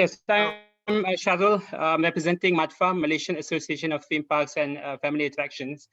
I think the very exciting question that was posed by the media just now, what's going to happen if there's no automatic moratorium that will be given by the banks? And coming from the perspective of theme parks, I think it's just kicking the can further down the road. Okay, from our perspective, if we get automatic moratorium, it's basically kicking the can further down the road, because at the end of the day, we still pay what we're supposed to pay. Fine. But in terms of the banks or the government in this context, they are kicking the can further down the road, in which it's basically a cancer that's going to cause more pandemic, more issues in the near future. Okay, we in the theme park industry, we are one of the ones that closes first, and then we reopen the last. Okay, whether it's MCO, CMCO, we remain closed. Okay, so what do? There are certain members in the association that had to decrease manpower by 50 to 60% within a span of 12 months. Okay, so what happened with this 50 to 60% of people that lost their jobs? Now government will have to deal with redundancies, people that require more assistance coming from the government because they don't have any money to survive. Thanks, Sharul. Actually, there's another question there, but I think that question we should take it last about Magaran, and I think that's a very political question. While we wait for the panelists to answer that question, Raymonto, you want to add in this? Is the target that you come from the Deputy President of Malaysian Retail Association? So, is there this moratorium? Is it enough for all the retailers that you represent? I think I just have one or two words to say. Basically, enough has been said by many members of our panel also. So basically, I think just I like to put in perspective. I mean, I think we all agree that majority of the people out there, including businesses, whether they are T20, M40 or whatever. In fact, you are T20. We are. I mean, most of the T20, or if not all the T20, are employers. They employ a lot of people, so everyone needs help. So we all agree that majority actually are in trouble, and majority actually needs help. And one of them is a moratorium. And we are not even, just now one of the speakers also mentioned, we are not asking for the banks to write off the loans. So I also don't understand. I don't understand. We are just asking for moratorium, deferring of the payment. If you're asking for the bank to write off or haircut, maybe we should. I think maybe we should, but now we are talking about moratorium. Okay. So I don't know why it is so difficult. And the majority of the people are suffering and needs it. So we should do an automatic moratorium rather than a targeted one. We learn in school, right? We should always go for the 99% rather than the 1%, or the majority rather than the minority, right? I think we have seen many times over and over again with the vaccination registration and with the BT application and so on, where everybody apply at the same time, then what happened? The system crash, or there's the bottleneck. Okay, I'm not saying that the bank system are worse or whatever. I'm not implying that. But what I'm trying to say is that if everybody were to opt in, go out, isn't that more work? So my point is that we should do an automatic moratoriums, and those who don't need it to opt out. And that is only the 1%. So meaning you make life easier and the job easier for the bank. So I think that's one. And just the last point, Dr. ADK, just the last point. So just now you're mentioning, I think we're all talking about the finance minister, and you mentioned the word being rude, right? Just now, to the point of being rude. But to me, I have to add one word. I think arrogant. Arrogant. Okay. We don't need leaders who are arrogant. Okay. We don't need leaders who are arrogant. I think you have to have your ear to the ground and feel what the people feel. What most of our retailers, because our margins are so thin, right? We can't afford a drop of 10% drop in sales. All of us are in trouble, 10%. So imagine now we are dropping more than 50%, more than 60%. So you think for yourself. Brother Raymond. Yeah. Yes. I sokong you 200%. Yeah. You see, the word arrogant is the one that is really must be put forward, because you see, in our religion, it says a piece of arrogance, will hinder the person going to heaven. But now we're not talking about that exactly. We're talking about these idiot people, don't even understand, what this life is all about. Yes. This is crazy. This is crazy. I think, looking from the better perspective, you were saying just now that this gives us the best opportunity for us to show our working together, because the politician may not want to work with us, but we want to see how they want to do this election this time. Yes. I think we ask for a lot of compassion now. Kita minta Dato' Amir esok ke sponsor kita ke, mungkin you can become a better finance minister. Dr. David, you wanted to say something. Dr. David? Yeah, I think I want to add something, Dr. Adi, on the Raymond comment. Okay, Chris, 1 second. We finish David next to you. I think, Sure. I think to put the issue into perspective, the reason why the leaders are all really upset today is because of that insensitive statement that was made.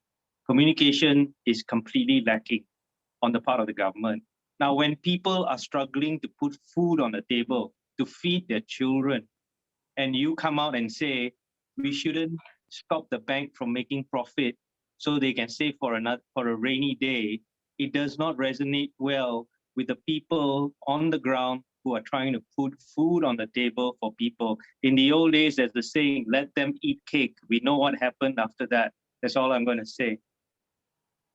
Thanks, Dato. Actually, I mean, just putting it in perspective. I mean, somebody asked, right, in terms of data, money data part and all that. I think the finance minister, including his boys, like Emir Research, when he mentioned that article, I read that article again just now while everybody was talking, and he actually quoted this professor and said the professor doesn't need it, in terms of the moratorium. Quite obvious, but let's talk to the students, even the lecturers in that same school, and see what the students actually say. The problem with all these guys is, there is an old saying, my father used to tell me that, look, tell me who your friends are and I'll tell you who you are. I think the finance ministry and everybody else related to making these decisions have been cocooned into a very comfort zone. They really are so disconnected that what's happening to the rakyat, it's very, very hard for them to even figure out that the people need it. Chris, can I have you? Yeah. Just a short one to add on what Raymond mentioned just now, Raymond from MRA. While we are advocating for a full moratorium, we also request for the cost of fund to be charged only. Right now, the bank can defer the moratorium but the interest is charged at the back. So while business is going to recover, business is not going to recover very soon. It probably take about a year or 2 years to recover. But yet the interest is charged in full, but yet defer. So to be fair to all parties, the bank has made a lot of money. We came up with statistics that the bank has made about, I don't know, the top 5 bank makes about 5-6 billion last year, and then they collectively make about 90 billion. Last year 32. Last year 32. Last year 32. I'm talking about big 5 banks. So last year 32 billion of all the banks. So why can't the bank on a corporate goodwill write off the cost, write off the profit of the interest? They should only charge the cost of funds. So the interest have 2 parts. One is actually the cost of the fund, and the other part is the profit of the fund. So finance ministry has to look into that very seriously. People is really struggling to pay the loans, yet they have to pay the profit to the bank for the interest, and that doesn't make sense. Now, back in 2009, Dr. AT, you put it perfectly. The government of the day of that time took riot money to bail out the bank.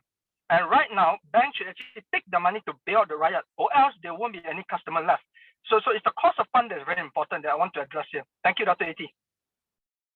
Thank you, Chris. And okay, now we are exactly, so we wanted to manage time very, very well. We are 1 hour, 10 minutes into it. We not lost a single person, both in the media and also our side. So we're now at 64. Is there any last summing up questions? I think most questions on that side. The Magaran question, I think we should keep it. This is probably not the forum, so we don't want to answer that. You know, we exercise our privilege not to answer it. Anybody else? Somebody wants to ask? Thank you, Adam. Yes. Yes. Hi. Thank you, everyone, for having this press conference. Okay, I have 2 questions to the team. Okay, number 1, based on your 8-point proposal, do you mean to say that the current assistance does not include facilities like overdrafts, mortgages, hire purchase? That's the first question. And the second question, so there seems to be a lot of discussion about the data and all that. So what is the suggestion from this party to ensure that we don't have this he says, she says situation where one party says it is easy to get the assistance while the other party says otherwise? Thank you. Adam, if I could answer while everybody thinks of that first question, if I could answer this question of he says, she says. If the Association of Banks Malaysia have consistently kept saying that, look, 95% of those who apply to us were approved. It's all a question of using statistics, bro. It is denominator. I can choose this particular cohort and say this particular cohort is like having the top class in the school. Obviously, the top class players all will perform well. So 90% of that class will perform well. But what about the rest of the classes? The cohorts that are not being dalam penilaian. So those are not being accounted for. So don't forget, Association of Banks Malaysia is telling us what they approve. I get 100% of these forms, all perfectly filled, and 95% I approve. But there are probably 1,000 forms still sitting on my staff's desk, which has not come to my table and probably will not make the cut. So don't forget, that's a very, very skewed statistics. If I could have somebody answer the question of does hire purchase, overdrafts, leasing, and credit facilities included? Anybody else wants to take that? Currently, no. And that's what we're asking for in the 8-pointer, that they include credit cards, leasing, and hire purchase, which are really the ones that kill not just the businesses, but also the consumers. That is something that needs to be looked into and was not there in MCO1. The answer to question 2 very simply is this.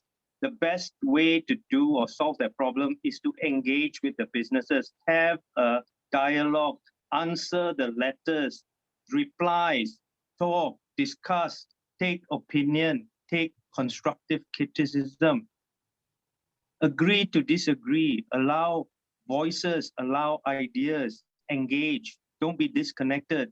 Thank you. Just to add on what the banks are approving, I think it's very important here. First, of course, the credit card, the personal loans and whatever. Normally, they just look at mortgages and housing loans and they say, okay, I defer it. But for businesses, we have a lot of trade facilities. Now, if there's no trade, we have got bankers' acceptance out there, and there's no sales going on, and the BA will come due. So if these are not being deferred, then how can we actually pay those so-called BA when due? So bankers look at it, they say, BAs are trade facilities. These facilities, there is no moratorium for this. But Remember, BAs become due and there is no business how to pay. This is the standard reply even during the first MCO. I mean, the so-called the first moratorium. Thank you, Dato'. And before I forget, I think I think everybody has sidestepped it.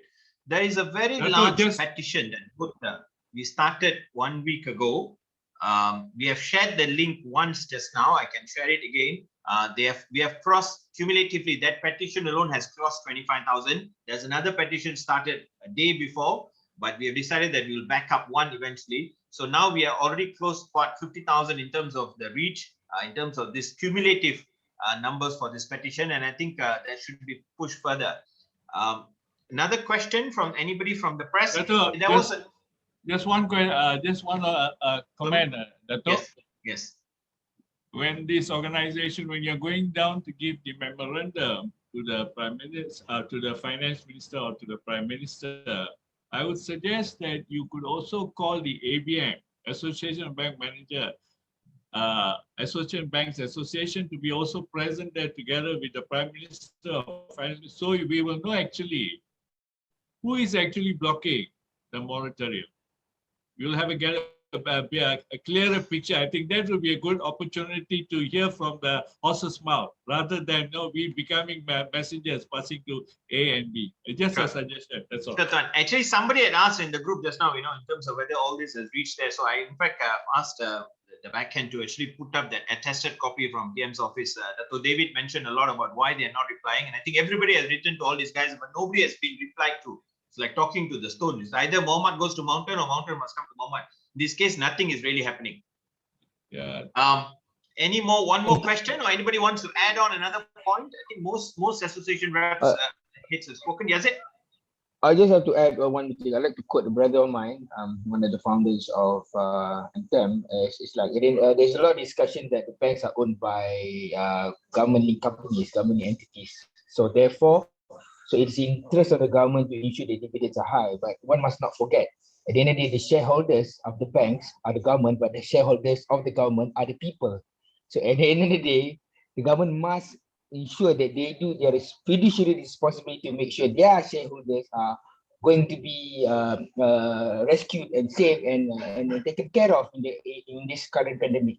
So I hope that reality kicks in further, and so those elected in the cabinet could speak to their colleagues in the cabinet, such as our dear Minister of Usahawan, Dato' Wan Junaidi, who has already validated there is a need to support all of the PKS and validated further the concern also mentioned by Tokpa recently that the bank should be considering, and we hope the government use its full power that they have today to ensure that they represent the interests of the people, their shareholders. Thank you. Thanks, Yazid. Actually, I just wanted to mention that, right? So I thought when Dato' Sri Zafrul mentioned this, it was a very oxymoron statement, because EPF and all these GLCs are backed by people's money, Amanah Saham and PNB and everybody else. Actually, people should be protected in terms of their interest. That's logically what we are saying also.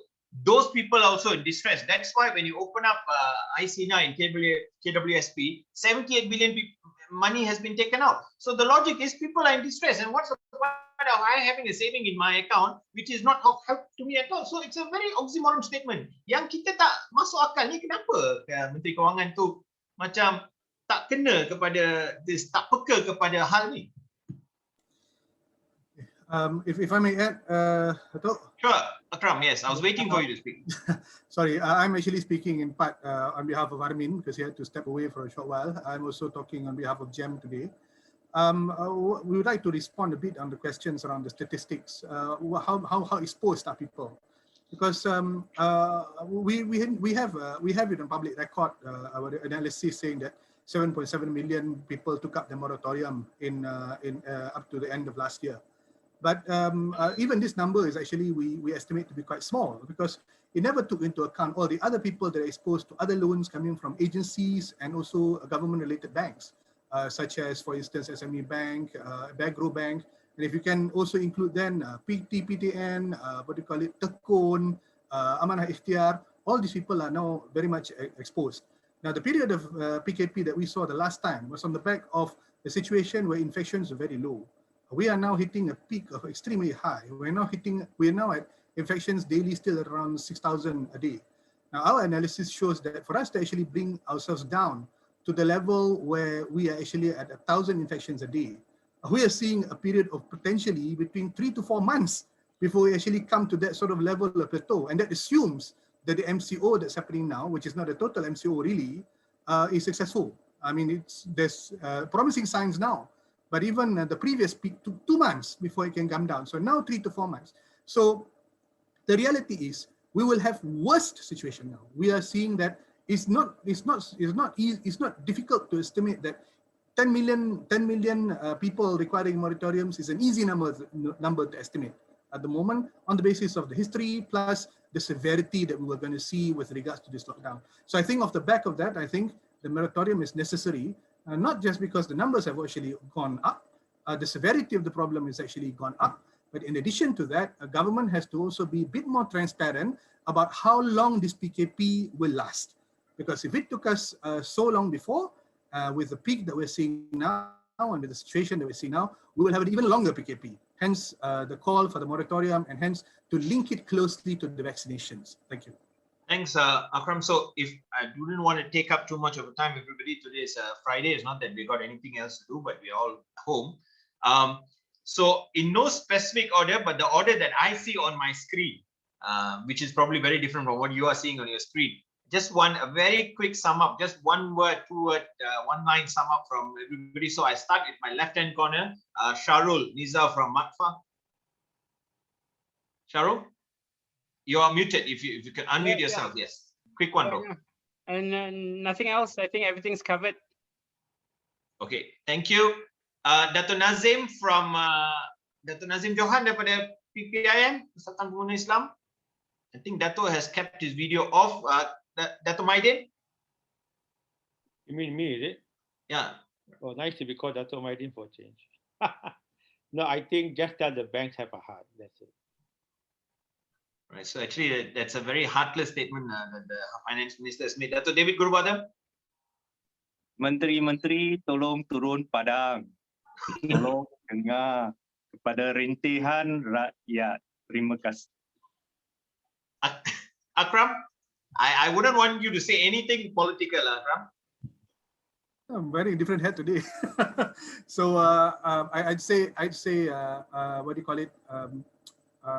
With darurat, many things are possible. So if that is actually being exercised, hence exercise it properly. Correct. Encik Armin is he here? Okay, he stepped away. I think Encik Solomon. Sir, your mic is muted. No, I think I said earlier, I just wanted to make sure that when you hand over the memorandum, make sure you are given the opportunity to see the ABM and also the government. So, Sure, that's a very good idea. And you can be rest assured that our memorandum, as it is, we're not making any changes, includes all bank employees. Encik Armin? Hi, sorry, Dato'. I Quick heard sum up, one line. One line. What I want to say is this: for the moratorium to be approved, the government do have the power to approve it, especially now with the emergency ordinance. In those days, yes, they may have to go through parliament, but now we are in the state of emergency. Use the Emergency Act to actually do something really, really helpful to the rakyat. Approve the moratorium. Thank you. Thank you, sir. Dato' Irwin? I think most of us have spoken about to the government. I'm just going to do a little bit of a plug in here. Tomorrow also we're going to have a session on the Industries Unite Facebook Live, which is entitled Rintihan Rakyat at 9 p.m. Industries Unite. So we will be discussing also about moratorium and vaccination. Do support us as well. Okay, thanks. Share the link up, Prof. Thank you, Dato'. Basically, the pandemic and the lockdown, they're not targeted. It is systemic and it is a national crisis. Therefore, we call upon the government to give a blanket moratorium to the entire system. Thank you. I hope the Emir Research guys were not referring to you in their No, research as well. I don't belong to that view. Sorry. Raymond? Yeah. So I mean, a lot of our members, especially retailers, are suffering. So I hope, okay, my big hope is that, you know, come the second phase of the MCO from the 15th of June onwards, more retail sectors will be allowed to operate, because we are talking about, you know, cash flow, and now this moratorium also we are not sure, you know, but we are fighting very hard, you know. So basically, you know, we hope that more sectors will be allowed to open. Thank you. Sure. Thanks, Encik Yazid.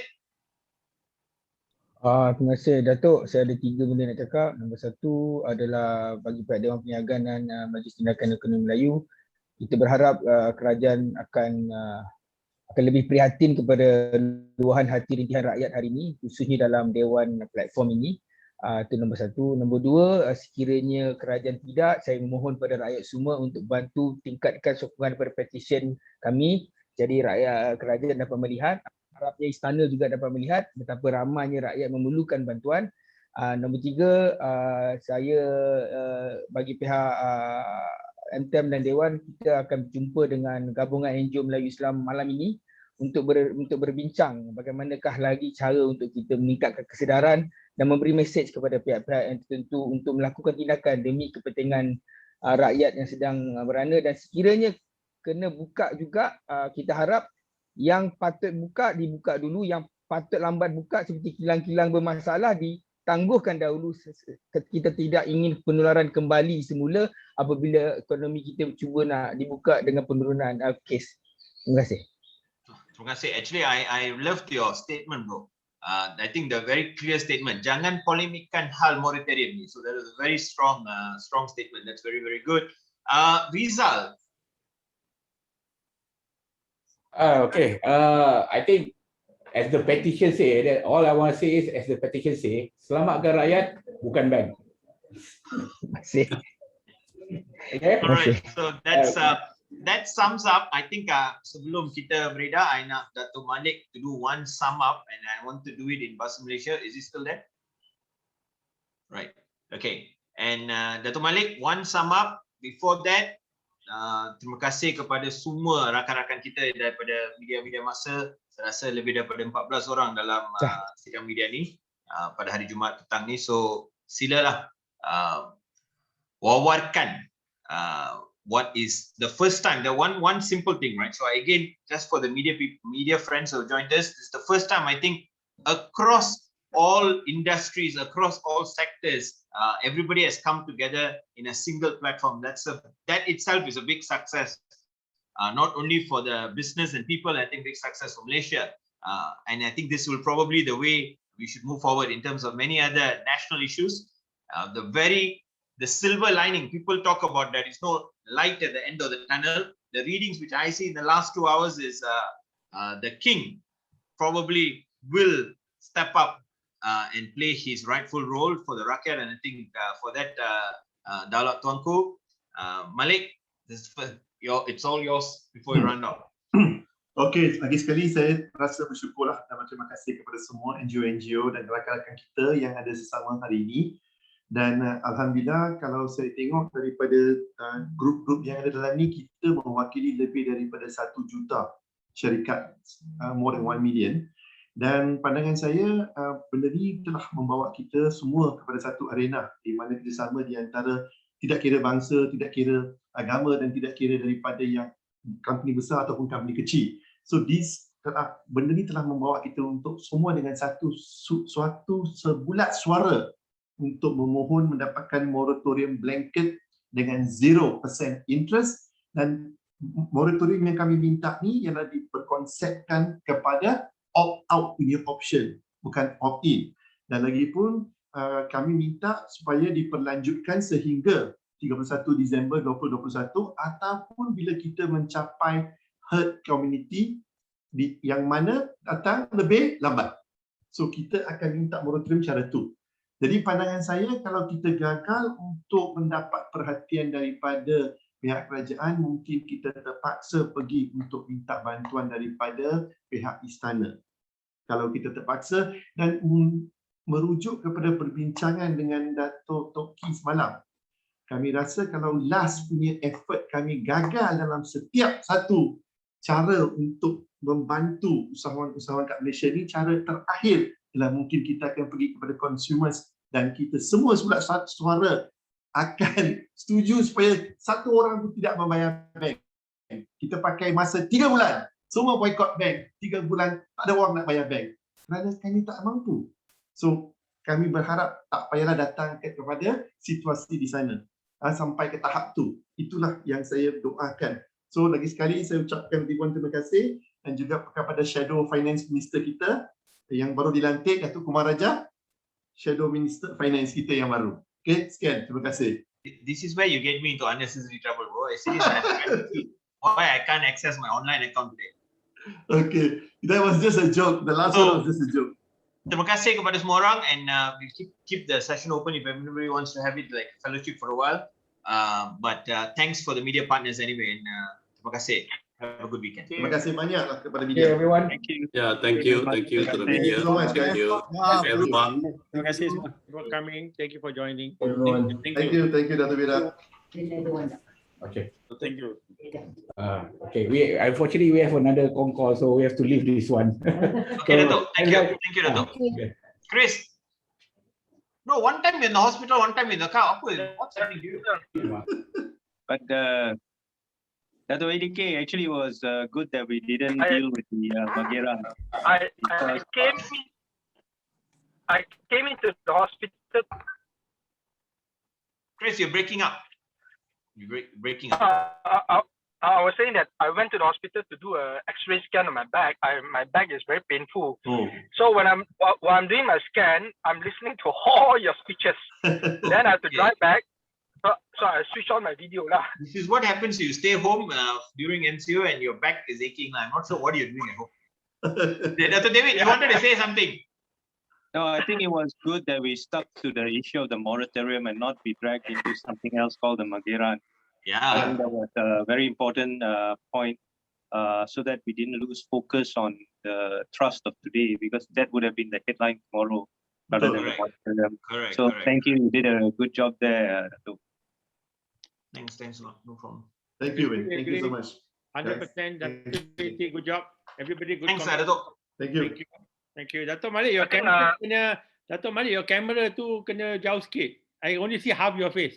Oh, jauh sikit lah. Kita bawa asal sikit. Betul.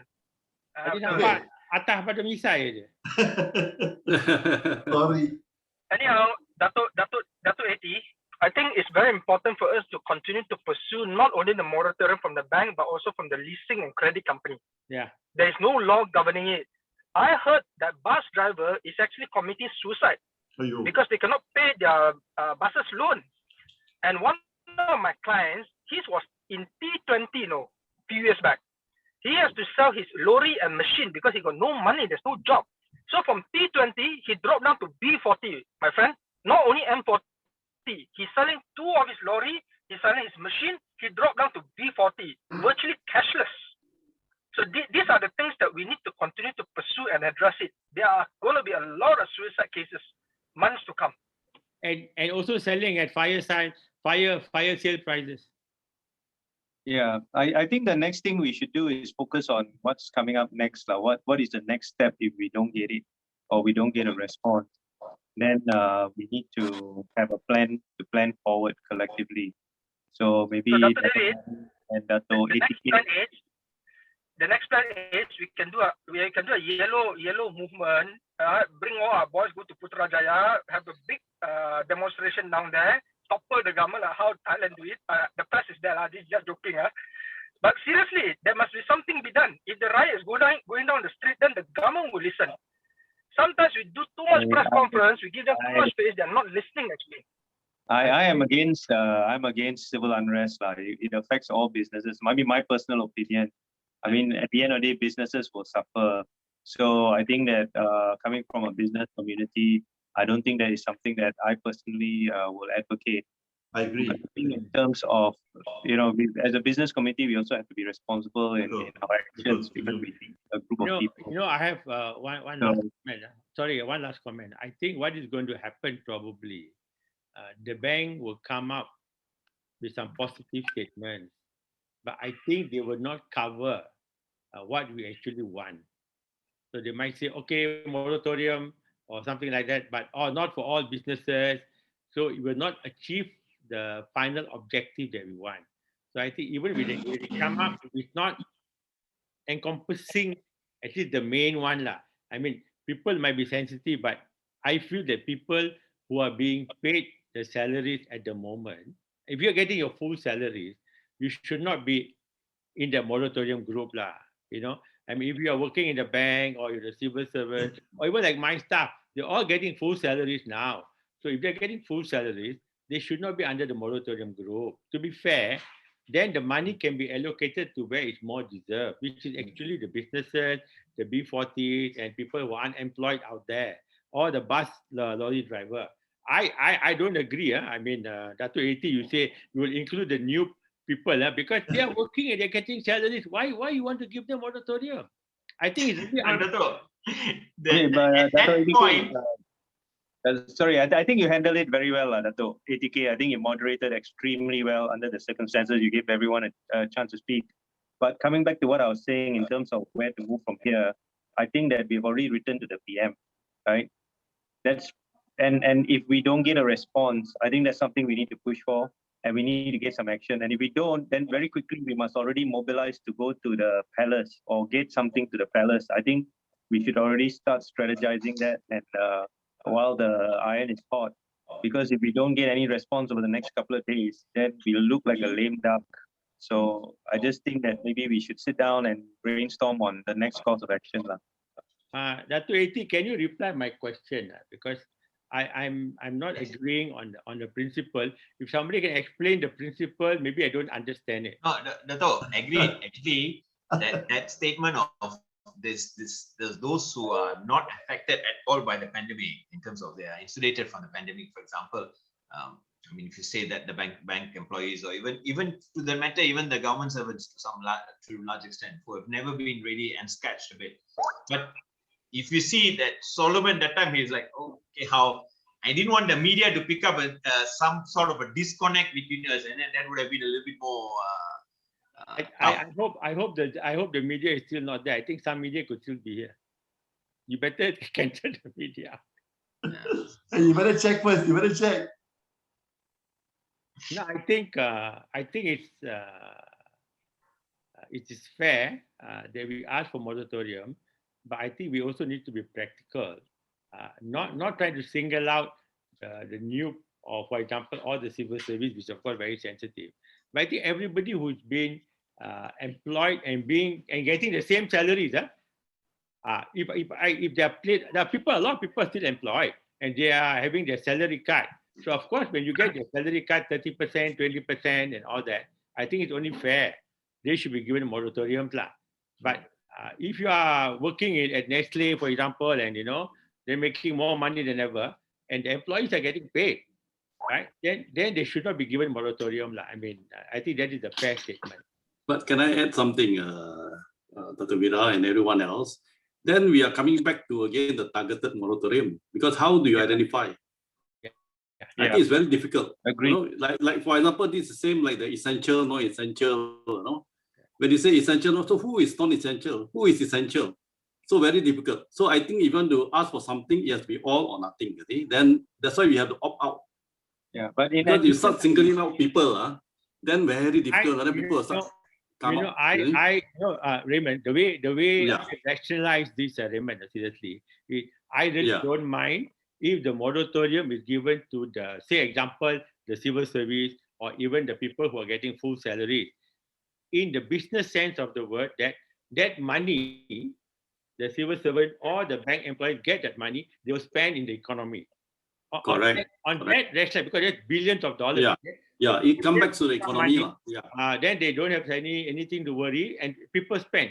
That's how people spend the last time moratorium. Our businesses, seriously, I know mine and yours, actually surviving on that moratorium because spending that money. Correct. No moratorium, we have no business, because people have money to spend. Even now, forgetting Raymond, who is closed, I mean, your supermarket also half operating, And only one only. Only one only. But, but all of us, seriously, even the real supermarket business is actually down. And you look at statistics, yesterday I read the statistics, it's minus 9.1%. Retail is down.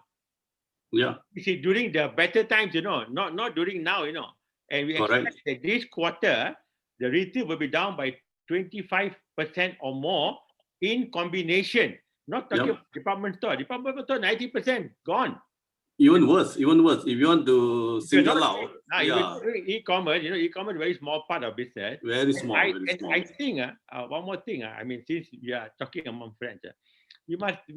Everybody start saying, "Oh, go e-commerce."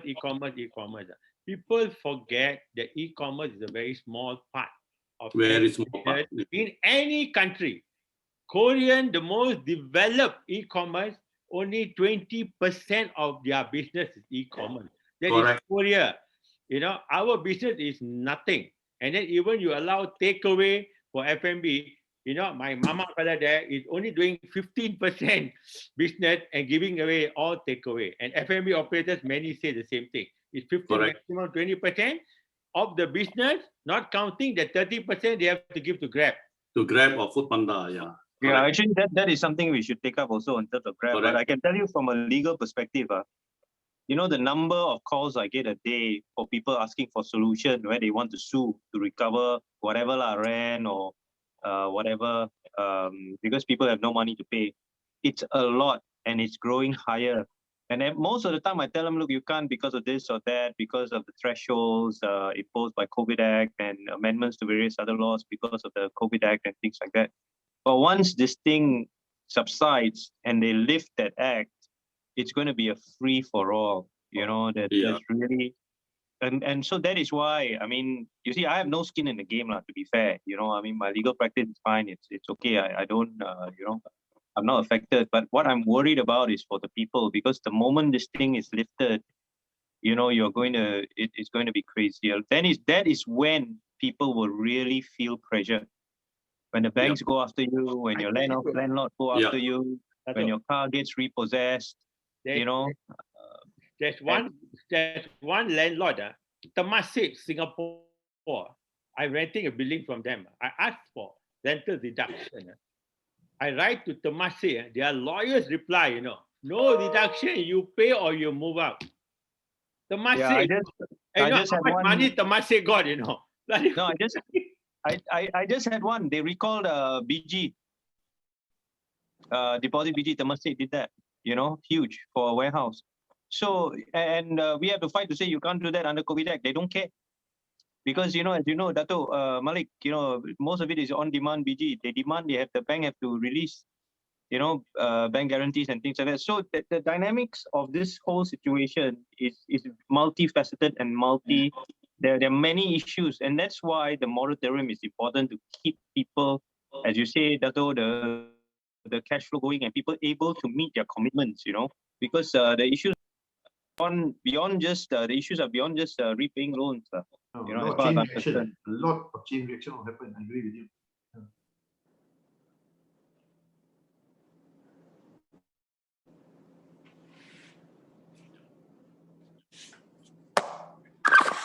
Okay, Dato' 80. So we will, thank you very much. I will say excellent moderator. Dato', before I forget, one minute. Before, so we should take up what I mentioned the palace because I was reading the news, but what David mentioned in terms of maybe even that channel, should we pursue it? I think we should, because if we're not going to get anything from PM, if he doesn't even have the courtesy to reply the letter, even though he must be aware of it through the media, and if nothing forthcoming is coming over the next few days, then we have to keep the momentum up and go to the palace. Otherwise, we'll be seen as a lame duck. That's what I think. I think that's important, because even the press also asks us. So I think that's very important. Yeah, I think what we do, if for a start, we have that press release, right? So we translate that to Malay. Yeah, you can translate it, but you need a lot of Yang Mulia, Yang Tuanku, and all the Correct. info. First we get the crux done, Dato', then we try to get all the I think ampun, better ampun. Now that story. My personal opinion, Dato, is that we keep the details, the 8 points in a schedule. Tuanku is not really going to read all of that. I think what should really come out in the message is the pain of the people. Yeah. And I think Dato Malik, I can't remember who was it who came up with a statement to say that, now we have nowhere to go, that we have only got the palace or the king and the sultans or the royalty. So I think that message should be more rakyat kind of plea to the king. And then the details you say is in the attachment, what we're asking for. I think that might resonate a little bit better in terms of this letter, more of an appeal because we got nowhere to go, right? If I can add, more from the emotive angle. If I can add, I mean, in the closure, I did mention that when during the closing that if we fail to get any reply and any support, any help from the ministers and the Prime Minister, our next option is going to go to help, asking help from the palace. I think we should send the letter to the palace anyway. Seriously, let's start drafting because I agree with that. We just need a 1-pager, 3-paragraph. That's it, and all the details can be attached for whoever to. You as an addendum, we put all these, but we make only the first letter. Yeah. And I agree. We should go now. If you ask me, don't even wait 2 days. Just go now. Yeah. I think we should, yes. Right. And it'll be good, but it's not so easy to get everybody. But I guess, Dato' Malik or whatever signature, I mean, it's nicer when you send to Tuanku, you got 14 signatures behind that. We can. What we can do, we suggest that in the group, we get all the electronic signatures. Ask my office just to get that all into one page, because that one can come as a separate page. We draft it out, document separately. Correct. Yeah, but it would be great, Dato' ATK, if you could also, I mean, he's not going to give us, but ask for an audience.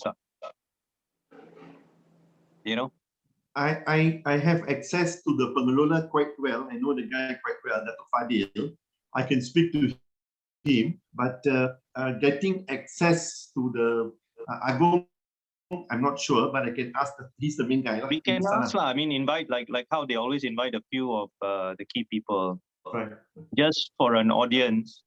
After all, we are the rakyat, just to sembah and just say that it's what's really happening on the ground. I think within the walls, I think you'd be surprised. You might just get the audience because he's under pressure for many things. I mean, he's got a lot of political pressure outside there, and this could be one way a positive thing, a positive thing that he's listening to the rakyat. Okay. I mean, in a way, it's okay I mean, I got my first datorship from him, from the father. And there's nothing wrong, I think the general sentiment of the public is without parliament, that it's only the palace that is going to save. So I think the people will also appreciate the fact that, look, if we have to go to the king, it means we have exhausted all our avenues, and we have written to the PM, we have written to the finance minister, we have not got a response. Imagine that. So I think that it will resonate well with the people that these guys are fighting to the point that they know where to go, no response. And as you say, Dato', just now, the arrogance of it. And so we have to go to the king. Sure, Armin, thanks a lot. Thank you, brother. Well done on a very good session, very good attendance as well. And this is the first time that I joined the group. Thank you. First time we are also doing this. So, no, I've done this many times before, but first time I joined your group doing this PC. Thank you so much. Thank you. Terima kasih. Terima kasih. Thank you, sir. Okay, gentlemen, on that note, I'm going to take leave. Thank you all very much. Thank you. Bye-bye. Thank you. Thank you. I'm going to take leave. Thanks, Dato' Eti. Thanks, Raymond. Thank you. Dato' Eti, good job again. Thank you very much. Thank you. Thank you.